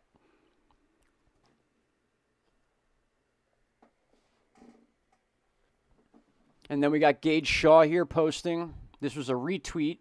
Structure starting to come apart. This was 2 hours ago. So think about that. The wind speeds we had in the storm surge is one thing. The storm surge is obviously not happening inland, but with the wind speeds that they had at this time, they were almost lower than what we had after that landfall. So I'm interested to see some of the inland damage. It's rare that you get more damage inland with a hurricane than you do with that initial landfall on the coast, but in certain situations, when you have that wind field expanding up into the states like that, with a storm that was more known for its wind than its water, you know, you got the perfect storm there. All right. 30 minutes ago, that's worth reading too. Local storm reports are already coming in. These are just a few of what will be likely more and more reports to come. Yes, that's very true. Okay, so you can see on this tweet here, I know it's a little small, but on this tweet it says tropical storm wind damage reports, and they're pointing to the more eastern parts of Louisiana, you know, just a little bit west of like Baton Rouge and those areas, but we were looking at those areas. We had a lot of questions about that. So the wind is actually having a really big effect outside of the middle of the storm, outside of that blue pocket we've been following. So if we're getting damage reports, you know, it's basically just simple math. If we're getting damage reports in Louisiana, over by New Orleans, like Donaldsville and stuff like that, where we were just looking at that, we're certainly getting wind damage where we're seeing the highest of the winds in these areas. So, and I can only imagine we're not really getting much information from people in these areas because they're currently dealing with the storm.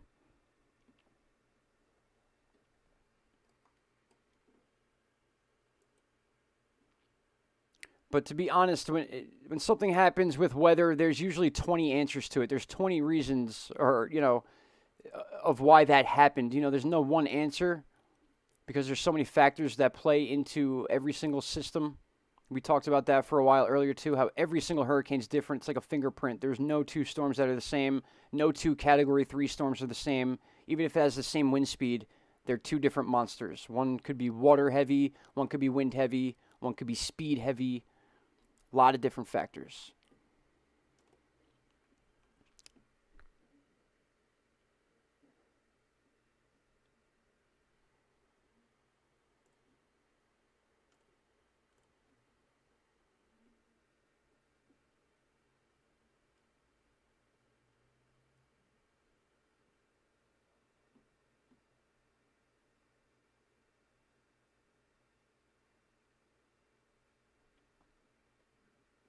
It's certainly moving east. BP is right. He knows exactly what he's talking about. He's been doing this for years, years and years. So I trust him fully, 100%. And, we can verify that eastern movement. So if I switch to, actually, no, we can go right back to the chart I was just on. This is leading up to the most current movement. So if you follow the center of this storm, we're moving northeast, obviously right here. And then after landfall, it's kind of, flattening out, and it is shifting a little bit. So it's kind of heading almost parallel to Baton Rouge, maybe a little north of Baton Rouge and New Orleans. So that is a legit forecast he's making right there. We have not even had a tornado warning yet, Dark, not one. I have Tornado HQ pulled up here in the event that does happen. I'm surprised we haven't yet, but it's not showing a single one. We usually have the red boxes there. It would show up here or on radar scope, and if we're not seeing them, they're definitely not there yet. But yes, to answer that question, that is a shift to the east. It is plateauing out. It's moving probably more east than it is northeast at this point. In fact, we'll be able to see it good on this chart too if we switch over to the reflectivity once again.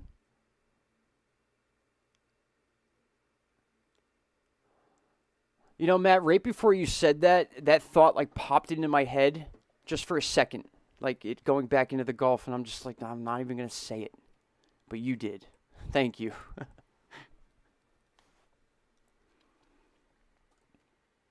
There she is in all her glory. Actually, all right, there's a question for you guys. So we have our 21 names we get at the beginning of the season, and they're, for the most part, you can distinguish whether or not they're boy or girl names. What is Delta? I guess Delta could be... I think that would be more of a girl name than a guy named Delta.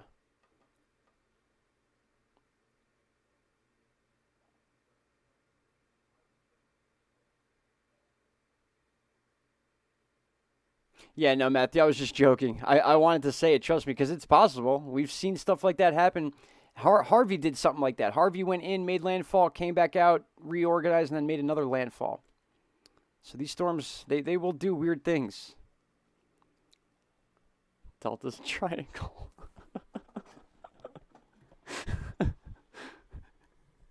Oh, my God.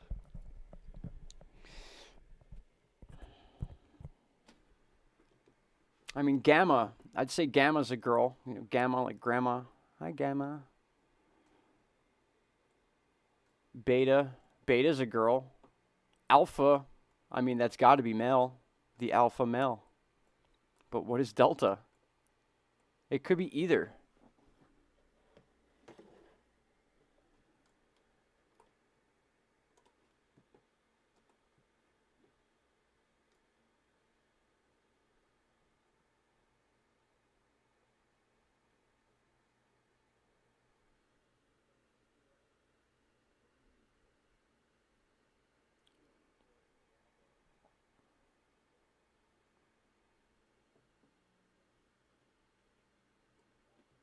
Totally.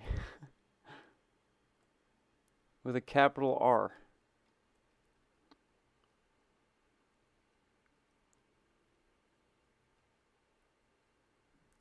All right, you can see that leading edge. I almost want to, I don't know if it is. It looks like it is.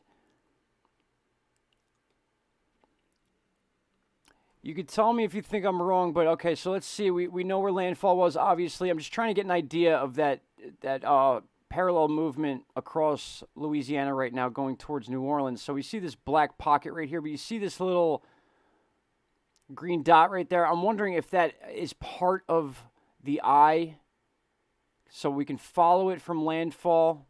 The landfall time matches up 1936. It would be right in that area. So it makes sense that it crossed right there as landfall. So that possibly could be, that little speck could be the eye, which would mean this is that front upper quadrant of the storm, which is starting to plateau out and move across that lower border of Louisiana right there. So we could be seeing New Orleans get that counterclockwise spin with some of these winds and the rain. Probably more wind than rain, being that this is more of a wind storm than the rain. The storm surge was definitely an issue. We saw that on Mike's weather page with the Twitter posts of the people that were down on the ground. The storm surge came in very quick.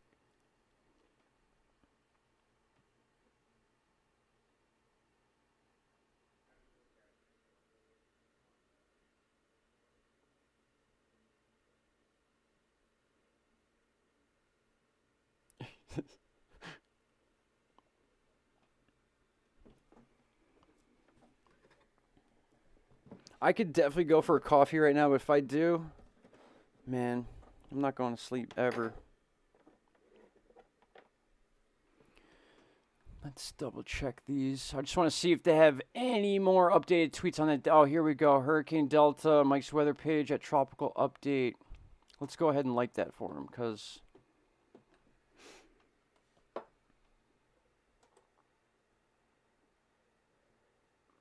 actually, let's just tell him straight up, right? Let's just thank him.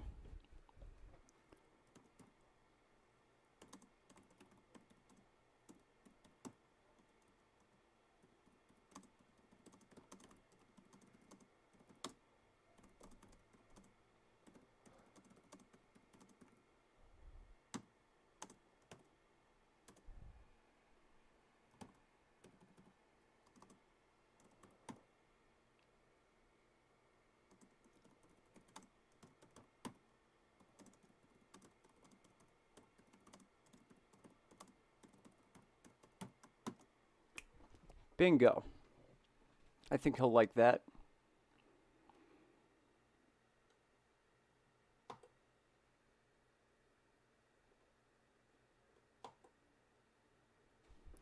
I didn't want to play his footage right there. I don't have the permission yet. I'm sure he wouldn't mind, but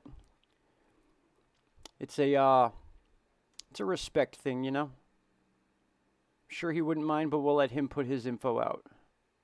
So yeah, we're tracking this this bit of area right now. We're trying to see how parallel it's going in the Louisiana area and comparing it to the wind as well. BP Earthwatch put out a video talking about an eastern shift after landfall, which is why we're starting to see this move towards that Baton Rouge area, maybe Zachary and Baker right here, these two towns. Just above there, I feel like it's going to cross over, but we're having that eastern movement is kind of taking over the northern movement right now. They may change again, but we're kind of getting that flattened out kind of movement right now.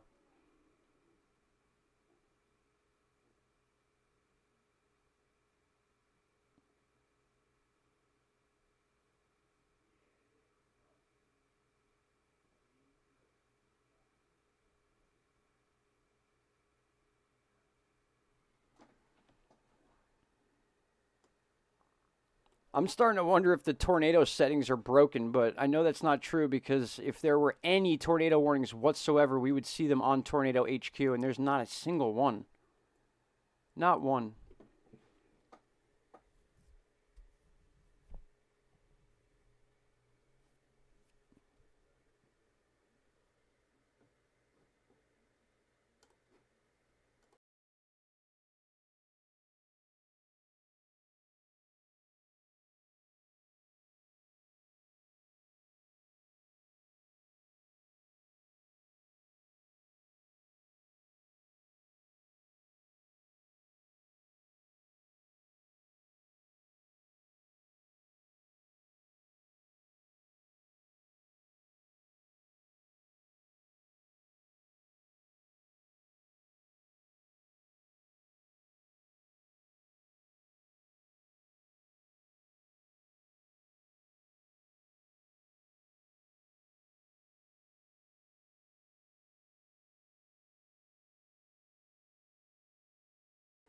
Yeah, Luke, I just saw your comment, and yeah, I track tornadoes consistently all the time, whether I post them on YouTube or not. I'm doing it in my free time and stuff. So I'm constantly on this website, Tornado HQ, and anytime there is a tornado warning, I don't care if it's a 2 second long warning or not, it will show up on this chart.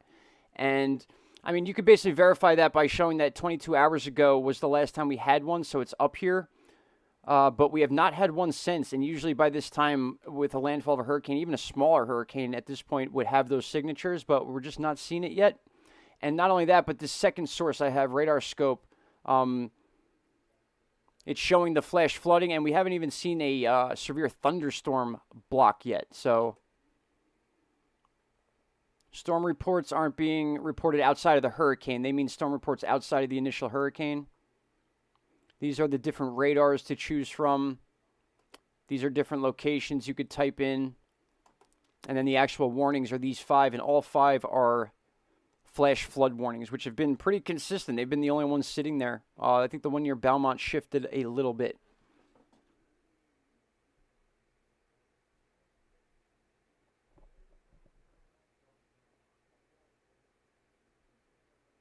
A microwave, huh? Of all things. Your microwave sitting in the middle of the road. Yeah, that's how, yeah, that would be a bad storm when you see a microwave in the road.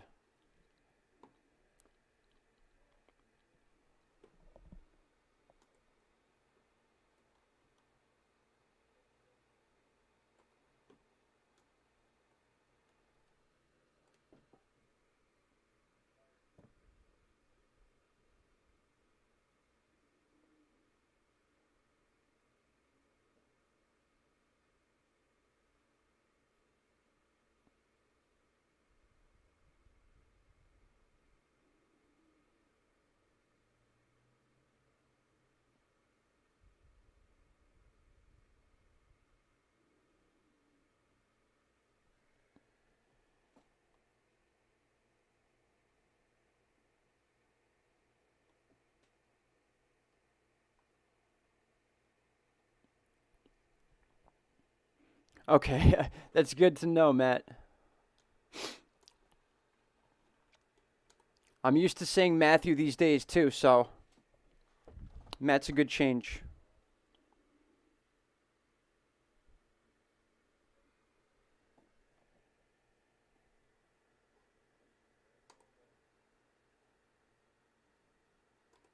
Just keeping this up for 1 sec.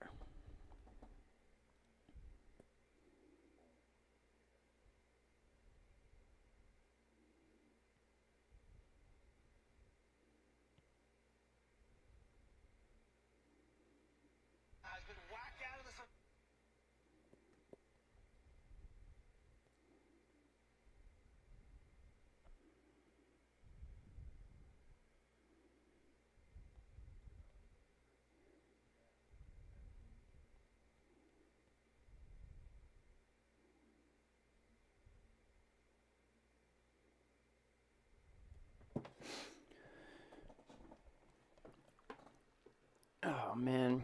All right, well, I just read some bad news. Has nothing to do with the hurricane, though. The New York Yankees are out of the playoffs. Tampa Bay has beaten New York 2-1 in Game 5. The season is over. Ay, ay, ay. And hurricane season's ending. Oh, my God, what am I going to do? I know exactly what I'm doing. I just can't tell you guys yet, but it's exciting. And those of you that follow the channel are very much going to enjoy it a lot. All right, let's get a little bit of narration into the current situation.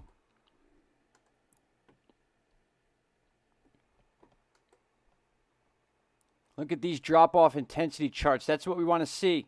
But, guys, oh boy, what is this all about?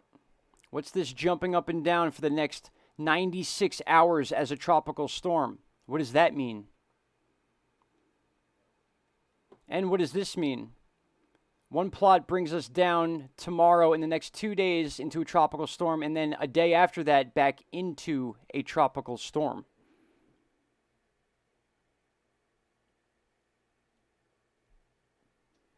Huh. What is that trying to say?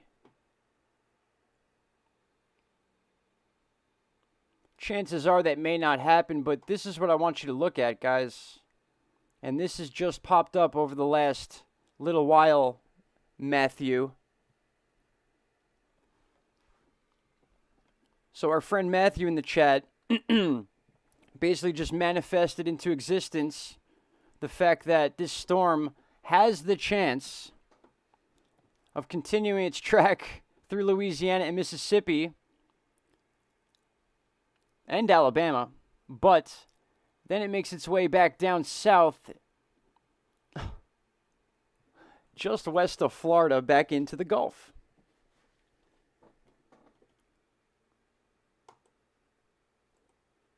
If that happens, I mean, geez Louise, but I mean, like, what else would we need for this hurricane season besides that? Like a hurricane, full-blown hurricane, landfall and everything, going well into the States, coming right back out into the Gulf again. Chances are it won't happen. As you can see, the plots are all over the place with this section here. Some even bringing it up towards Minnesota. But we do have those two little plots here that kind of bring this thing back down into a question mark area. Yeah, Matt, that was you. This was all you. I can't believe it. It's actually there, too. When I saw this chart just before I looked at it, I'm like, oh, no. I was like, this just changed. And it did. I mean, look at this red plot. So 24 hours, as of right now, this one plot here says 24 hours from now, it's going to be below tropical storm for an entire day, maybe 2, even 3, and then goes back up to tropical storm. The only way that could possibly happen is if it were to go back into water and reform. The only other option would be is if it came across the entire United States, exited stage right into the Atlantic Ocean out here. We've seen that happen plenty of times. But this is the one right here I don't want to see. We don't want to see any more of these come this way.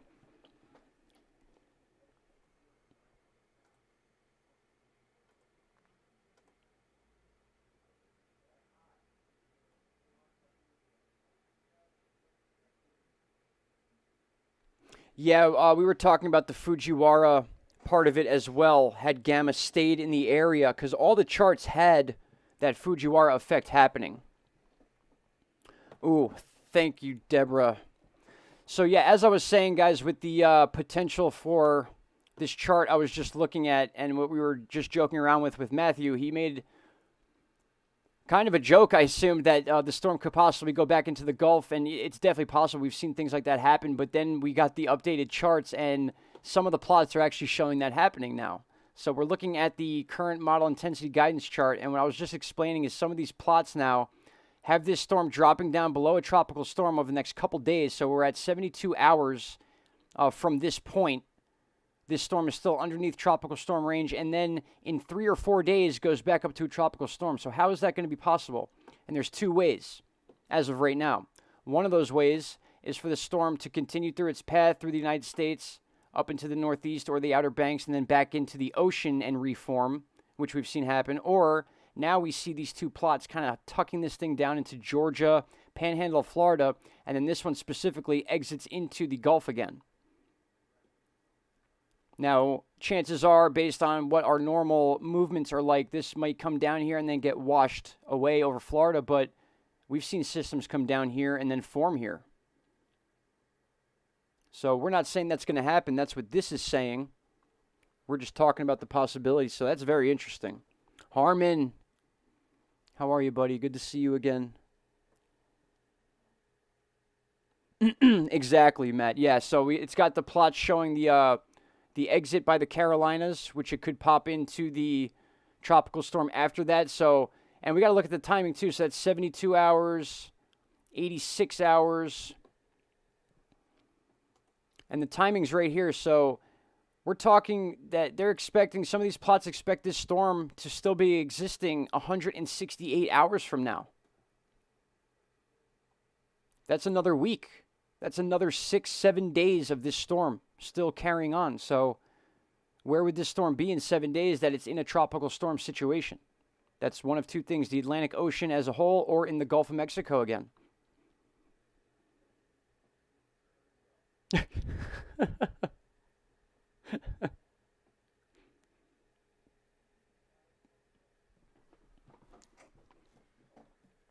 Man, oh man, there's always surprises with this.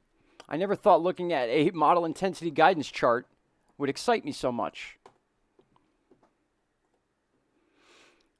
But here it is. So if those plots stay true, what you're going to see on this chart here, which will be a little confusing for some people, because usually when you see, like for this, for example, this is a totally separate system than delta is. But for example, if this plot here, if these plots here begin to stay this way over time, eventually if we get within that 5-day period, let's say in 2 days, okay, because this chart likes to read within a 5-day period, nothing outside of that. So 1, 2, 3, 4, 5, not 6, not 7, not 8, so on and so forth. So this chart brings us about 6 or 7 days of data. So in 2 days, if we still have plots that are still going down into the Gulf, we can easily go to this chart and we may see this yellow here, this yellow mesh mark, maybe in this area. It could be up here. And all that is the reformation of delta. So if we see an invest pop up here or here in the next couple days, 90% chance that it's because of delta and not a separate system. Just like this system right here, they say in 5 days will be forming in this area. So currently that low pressure system's here, but in 5 days they expect it to be here and forming. I know that's a lot of words to take in with just one chart, but that's the best way I can explain it.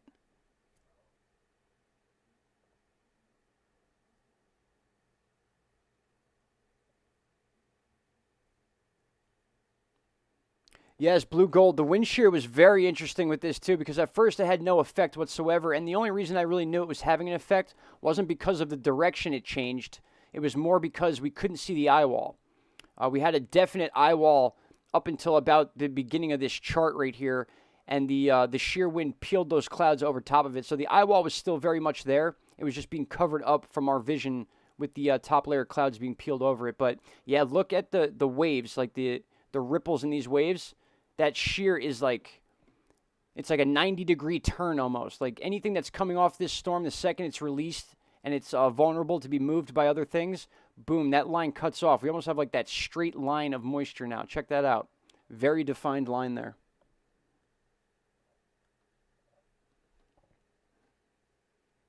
We don't have epsilon yet, but I think we'll see it. I don't know that it'll become a major hurricane or anything like that, but it may take the name. Anything outside of a tropical depression, anything stronger than that is a name taker.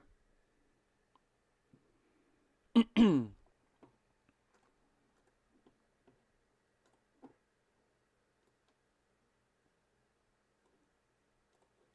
get an update on those wind speeds. Super res velocity. Still not one tornado warning. Not one. Not one, but zero. 0 tornado warnings so far. Unheard of.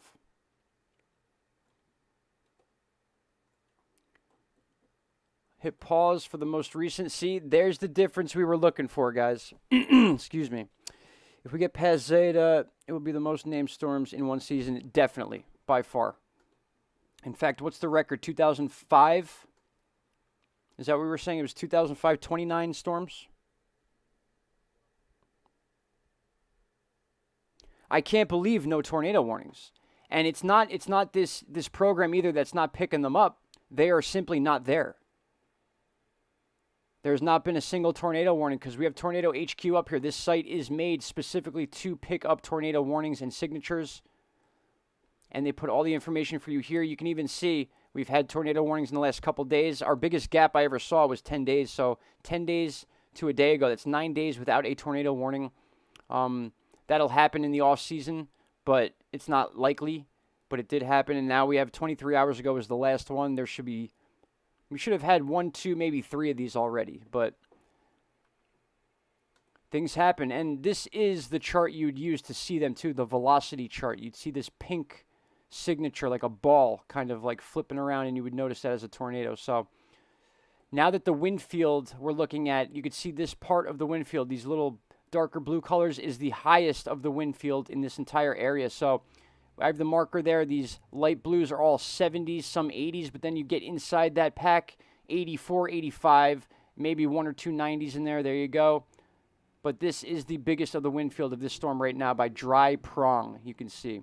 We got Dry Prong there, Colfax, Montgomery to the west. So this entire circle right here is the wind field we're looking at.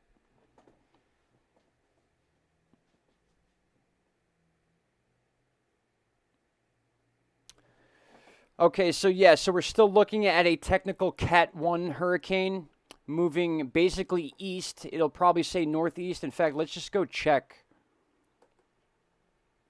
We'll check the updated, this one right here. We'll just update it and hover over. So we're at a 75 mile an hour Category 1 storm. So we're 1 mile an hour into that Category 1 storm. 74 is the cutoff for Category 1 or a tropical depression, or tropical storm, I'm sorry. So that's 65 knots, 972 millibars, 15 miles an hour. So we actually picked up 1 mile an hour in speed, and we're moving still northeast. So they're exaggerating that northern movement. That's one thing they should adjust. It should just be a northeast movement. It's half and half. It's half north, half east. I don't see it being more north than east right now. Maybe over time, yes, but at this moment, it's kind of parallel.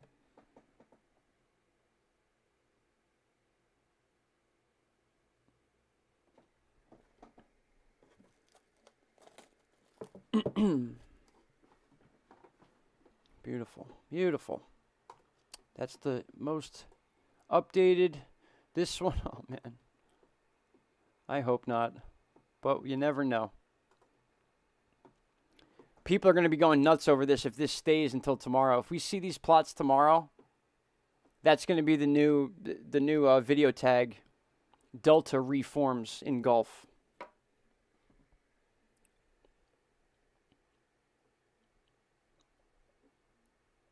Yeah, that upper shear is now controlling the storm because that high pressure left the U.S., the one that allowed it to come up north.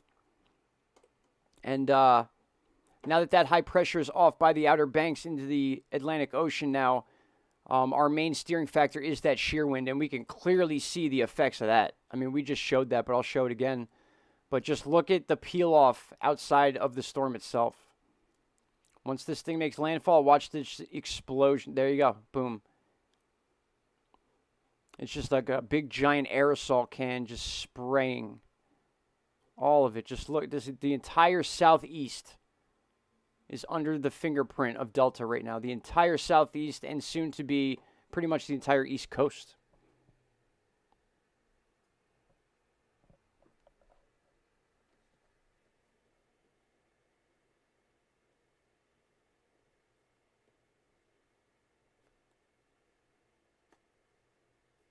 There you go. Boom.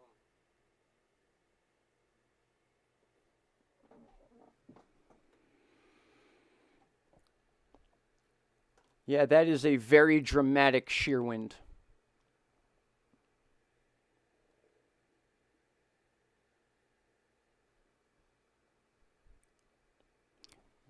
Yeah, Matt, now I'm going to be watching that, obviously, straight through tomorrow. I'll be getting off here soon, just to let you guys know. I'm not going to let the stream run all night. We'll catch up with everything tomorrow. We'll talk about the effects, all that stuff. We're just hanging out a little bit to just to kind of finish out that main wind field here. I want to see that this wind field dies down a little more than it's at right now, and we're just about getting there. And unfortunately, looking at this now, when we see this wind field, you know, I keep saying this tornado thing, but definitely expect those. For those of you that live in this area, anything to the east of the eye of the storm right now, or the centralized low pressure area of the storm, soon we won't have an eye. Keep an eye out for those tornadoes. That's going to be an issue.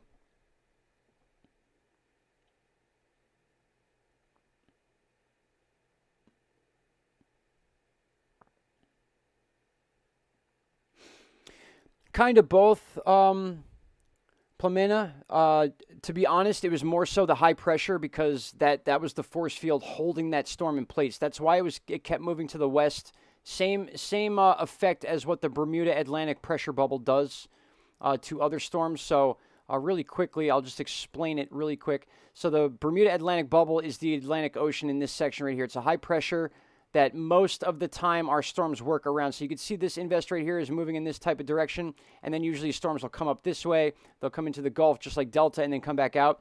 The overall idea here is that the weather moves in a counterclockwise direction around the high pressure bubble in the Atlantic Ocean. So the same concept works for what you're talking about.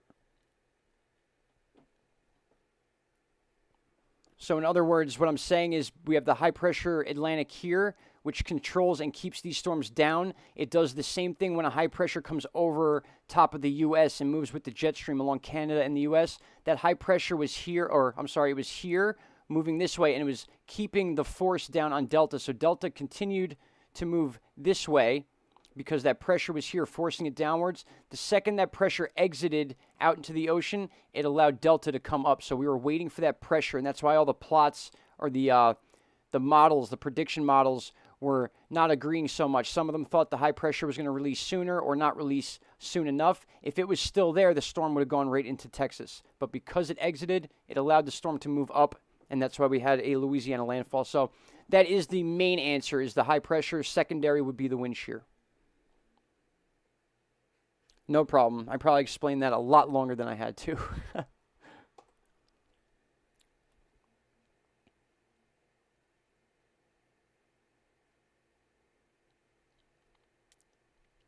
Yeah, Luke, that would make sense closer to the eye of the storm.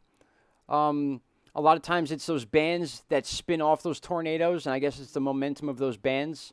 I've seen lesser hurricanes produce tornadoes, and I guess I've seen stronger ones now not produce many. So we could see them later on. It may just be a timing factor, or it may just be the perfect conditions that they're just not forming yet. But that is a possibility that the pressure is too high.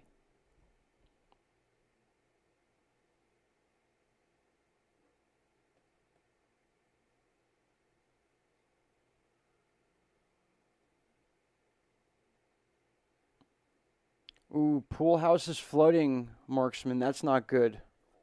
I just saw that message.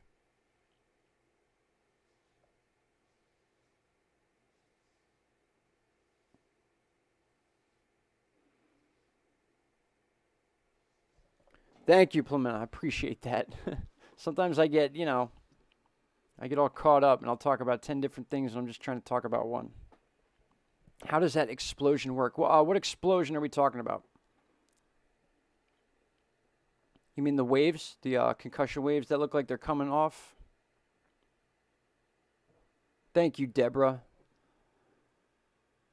Thank you very much, Deborah. I appreciate it.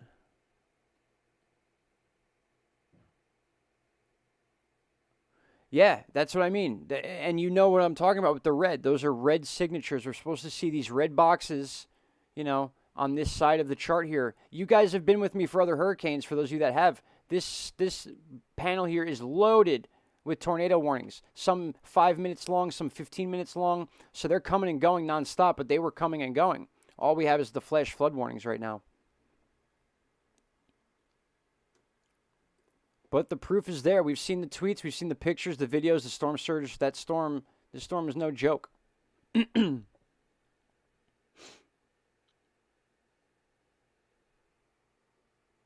On the screen right now. Okay, so this screen you're talking about.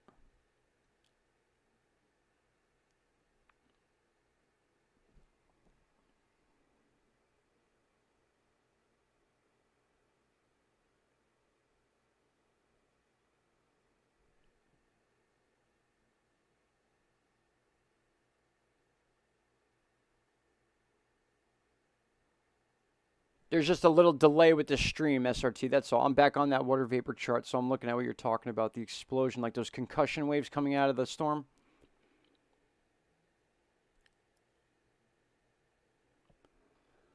We were talking about those earlier.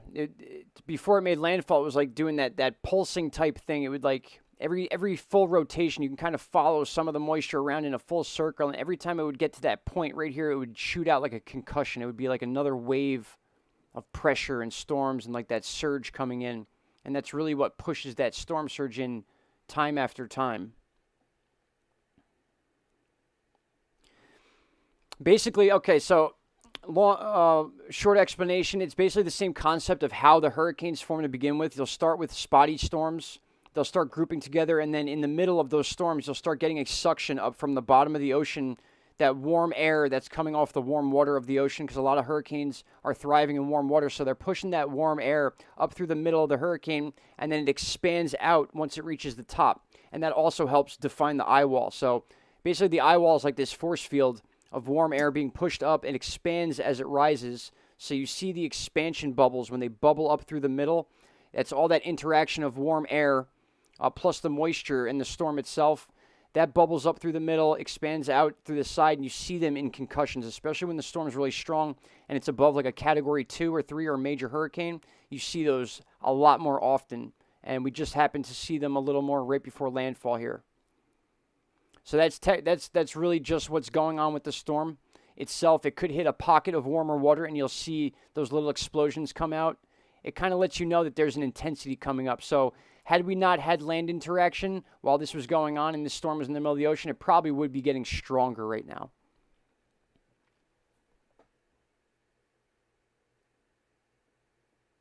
Yeah, Matthew, exactly that. Yep, it comes right up through the center of the storm.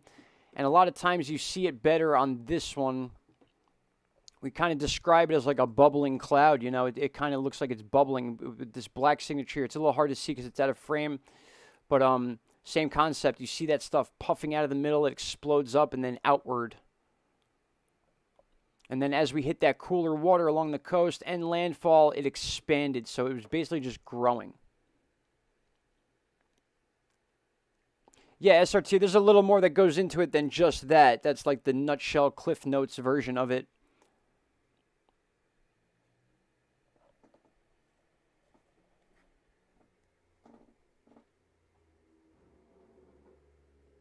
Wow.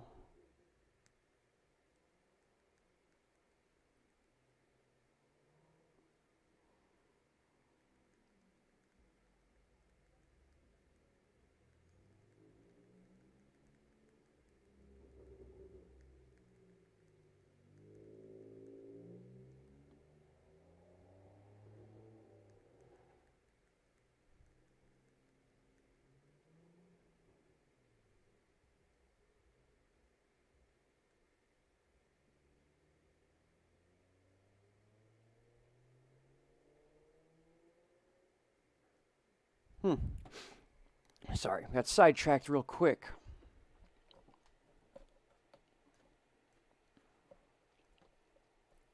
I'm just opening the chat back up on the phone. It's easier to review the chat on a separate device than the one you're actually working on. I've got so many things open on this computer.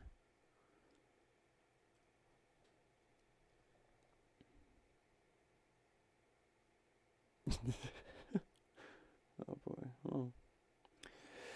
He told me another thing.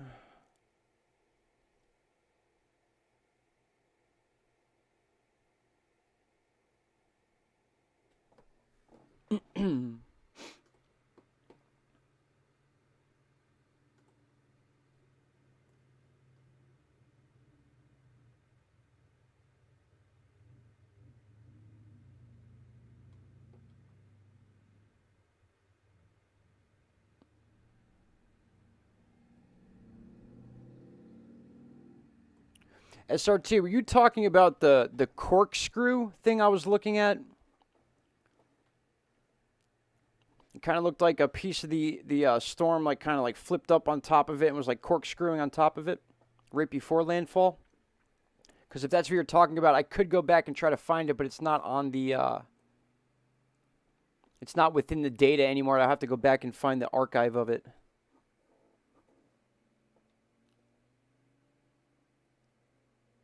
Take care, Blue Gold, if you're taking off.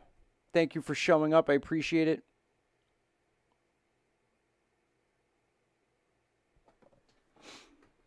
Where the blue turns gray. Okay.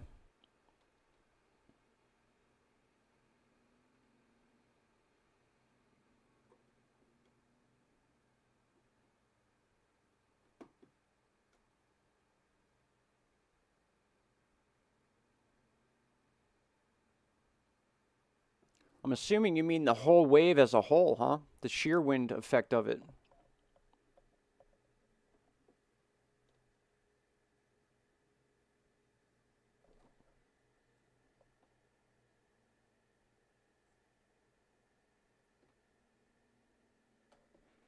Let me just real quick.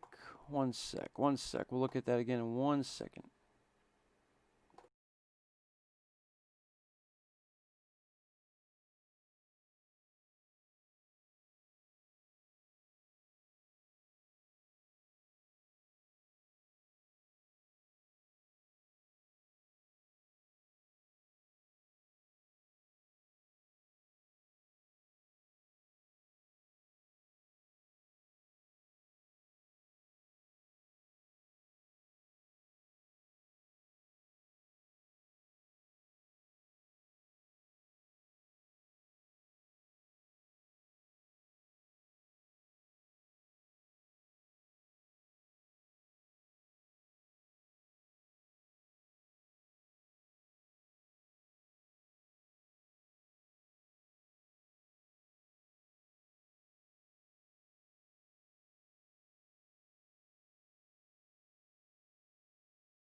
Sorry about that, Debbie. No, it did not land as a Cat 4. It is going down as a Category 2 landfall at 100 miles an hour in Louisiana, specifically made landfall just east of Cameron, where we had Laura make landfall in Creel. Right here is where the official landfall took place at 100 miles an hour. And what's interesting is after that 100-mile-an-hour landfall, about an hour later, we started getting a pocket of winds that were even higher than that, 120, 130. And then they finally just died down into the, we could see right here, this wind field we're following. This was the initial wind field that made landfall down by where we just spoke of as a Category 2. And this wind field is still pushing into the 90s in wind speed.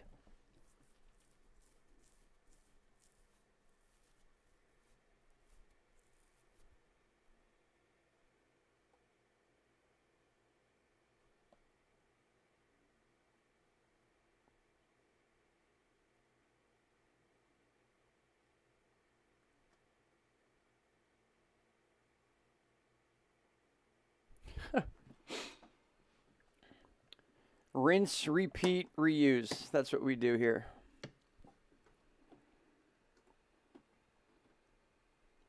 This thing's looking ugly now.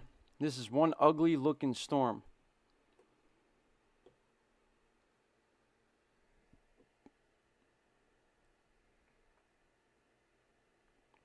Yeah, Debbie, no problem. Thanks for being here. There's no harm in asking questions. That's what this is all about. And it just goes to show that, you know, even with the landfall of a hurricane in the United States, not everyone knows what goes down or what happens, and it's unfortunate. Weather should be something that the average person knows about, at least the basics, to at least make your own decisions and not have to rely on last-minute information and stuff like that. I've been caught up in those situations, and it's not fun. And we were talking about that a little bit ago, how, you know, just the internet and the availability of even charts like this. I was explaining on Mike's weather page and stuff, these pages we have and the ability to use all these tools. It's getting a lot more people interested in weather because it's really all at your fingertips. You can do anything you need to do to cover weather from anywhere in the world, basically. You know, the only thing outside of that these days is being a storm chaser like these guys you're looking at. So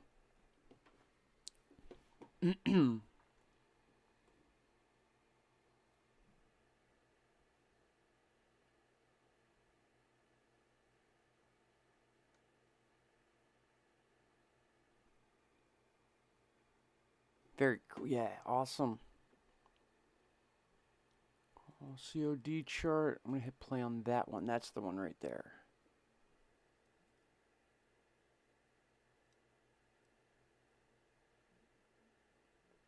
Hammond, Louisiana right now. Okay.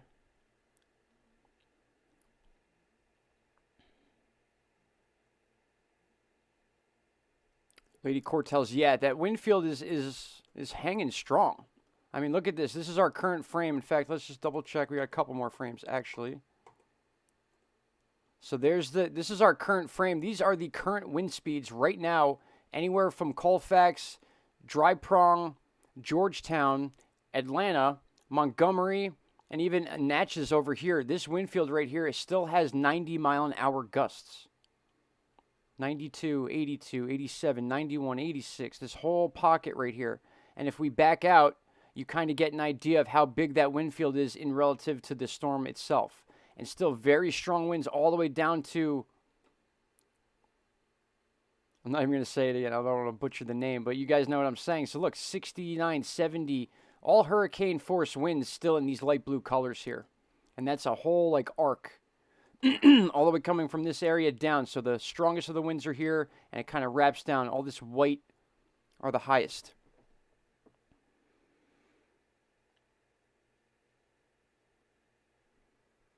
It should have came off the BRB screen. I'll try it again. All right, it'll be off this time, definitely. I'll double check it. Okay, yeah, so I was saying with the wind field thing, the strongest of the wind field. Sorry about that. I had the button unclicked. Thank you for letting me know, SRT.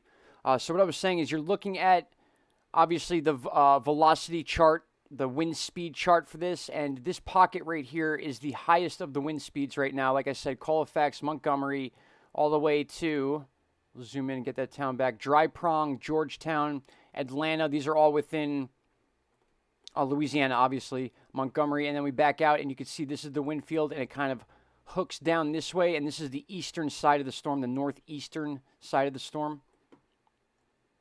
And if we come back to this area and zoom out, you can see it as a whole. As we change to reflectivity, you'll get the shape back of the storm.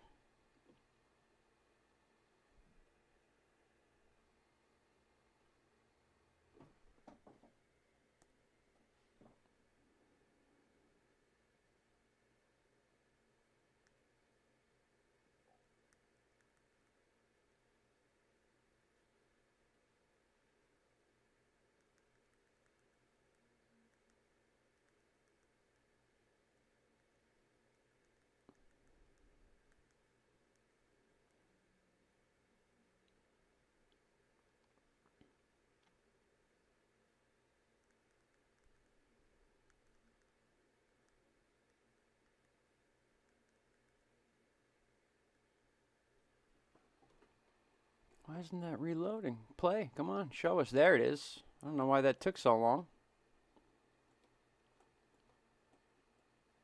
There we go.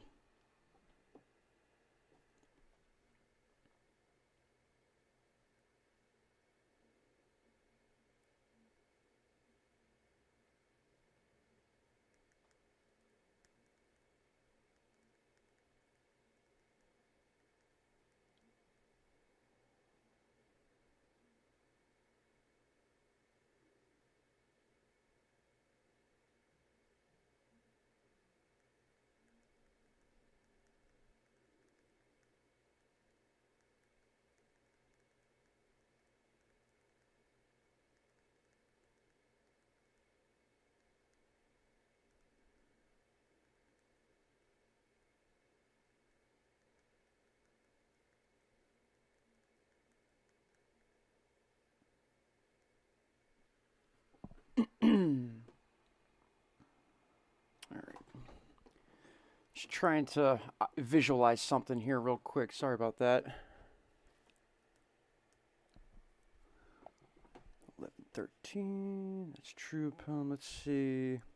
Find out wrong. The delta means change in mathematics, and the storm is the yeah. That is wild. You know, there's been a few storms over the last couple of years where their name meaning really had a deep-rooted meaning, like directly related to what these storms did.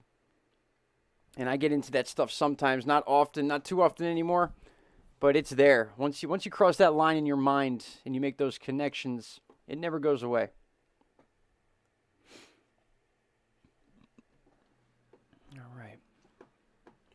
All right, so really quickly, guys, I'm going to go over the wind again really quick, and I'm going to wrap this up. It's 11:14 Eastern Standard Time right now. That excess of 100-mile-an-hour wind gust that we've been seeing with this storm since it made landfall is kind of dying off a little bit. We still have those strong hurricane-force winds, obviously, and we have that big section of the storm dropping a decent amount of rain, especially in Alexandria right now. You can see that right there. And chances are, I know I've been saying this for a while now in the stream, but you're going to start seeing these tornado signatures. If anything pops up that needs to be covered immediately, I will certainly jump on and do that. But for the most part, tomorrow I will jump on in the morning and we'll go over a lot of this stuff that happened, and we'll talk about the upcoming waves that are in the Atlantic right now. So we have a couple that are on their way. Razor Astro, oh man. I just watched my Yankees lose to the Rays, unfortunately, so being that the Rays beat the Yankees, I got to see the Rays win because I can't stand the Astros. So there's my answer. But as I was saying, guys, so we're going to wrap this up in a little bit. We're just honing in on this wind field again really quick to see if we're getting that consistent die-off a little bit. By no means are the people in this wind field having a good time right now. So the only people getting relief from this right now, I guess, is us by watching it go down a little, but it's a lot. They're dealing with a lot right now, and this is what I'm talking about right here. For those of you that didn't catch it before, we're measuring these wind speeds in this pocket right here, and we're still in excess of 90, 87, 82, 88. All right, so we're not seeing anything over 100 anymore. We're seeing, if anything, the highest is 90 and change. More common is the 80s now. So we're starting to see the average of that wind field die down, which is a good thing. But expect it to keep moving in that northeastern direction. So we're talking Georgetown, Tilos, Urania, Euler, whatever that's called, Clarks, Columbia, right here. All this white here, this blob is going to kind of just keep moving in this direction. So we're going to see these winds in these areas too. So definitely hunker down if you're in those areas. Luckily, we have not seen those tornado warnings, not as many as we expected. Actually, not none, I should say. We haven't seen a single one, which is a lot less than we expected. But they may still pop up. That's very possible. And yes, everybody, you're very welcome. You guys are awesome. It was a great time doing this stream. Definitely has made me want to do a lot more streams. So we'll be doing this more and more for sure.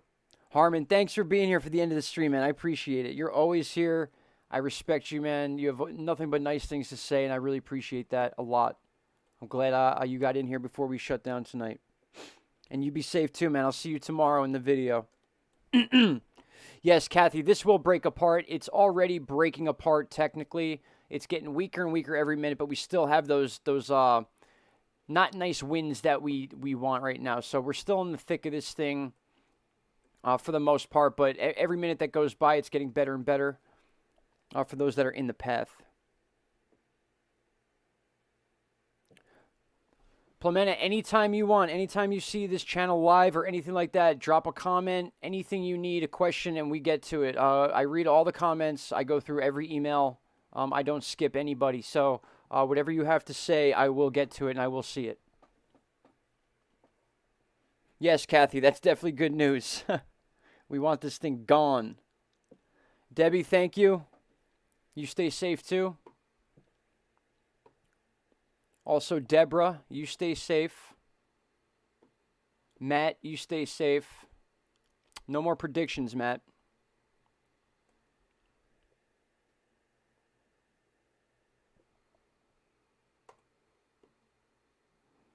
All right. Anyone else have any burning desires before we end this? We're ending our coverage for the night on Hurricane Delta. Only because I've been streaming for like 10 hours today. I've had about 10 hours of live streaming.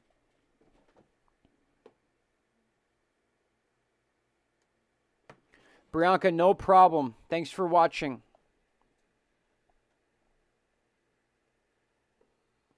I hope everyone stays safe out there. Anyone that's in the path of this wind field coming, just pay close attention to it. You'll get through it for sure. Just stay alert. Stay alert and able to move if you have to, you know. Just keep things on a realistic level.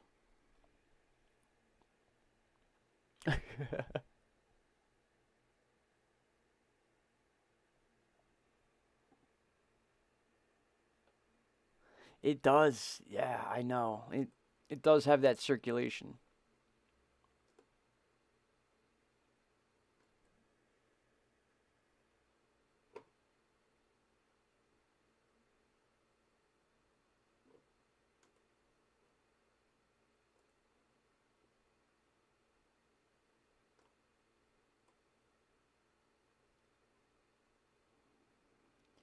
Yeah, that thing's still got some decent rotation.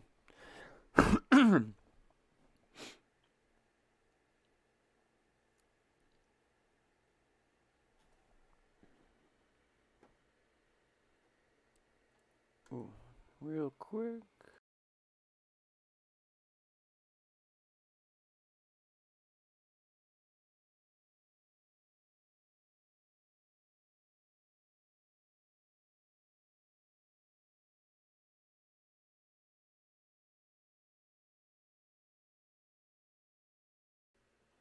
All right, my friends. All right, everybody good? Once again, guys, thank you so much for watching this stream. I appreciate each and every one of you. If you have not already, please like, share, and subscribe to the video and the channel. Every little bit helps, guys. I appreciate putting this content out to you on a daily basis. I'll be back tomorrow morning to talk about what has happened from this point in time going forward that we missed with, or that we're going to miss with Delta, being that we're ending the stream. So feel free to comment under the video. Leave comments under any of the videos if you have any questions. If you want to contact me, our contact info is in the info box on any video or in the About Me section of the channel. And our season's not over yet, guys. We got some stuff going on in the Atlantic Ocean right now. You can see right here, 10% chance of cyclone formation over the next 48 hours, 20% doubles in the next 5 days. So we'll see what happens with this thing. It's all good, Matthew. We're taking off now, too. Guys, thank you so much. I'll see you guys on the next one. I appreciate you all. Have a great night. Talk to you soon. Oh, yeah. Shout out to Canada. Good night, guys.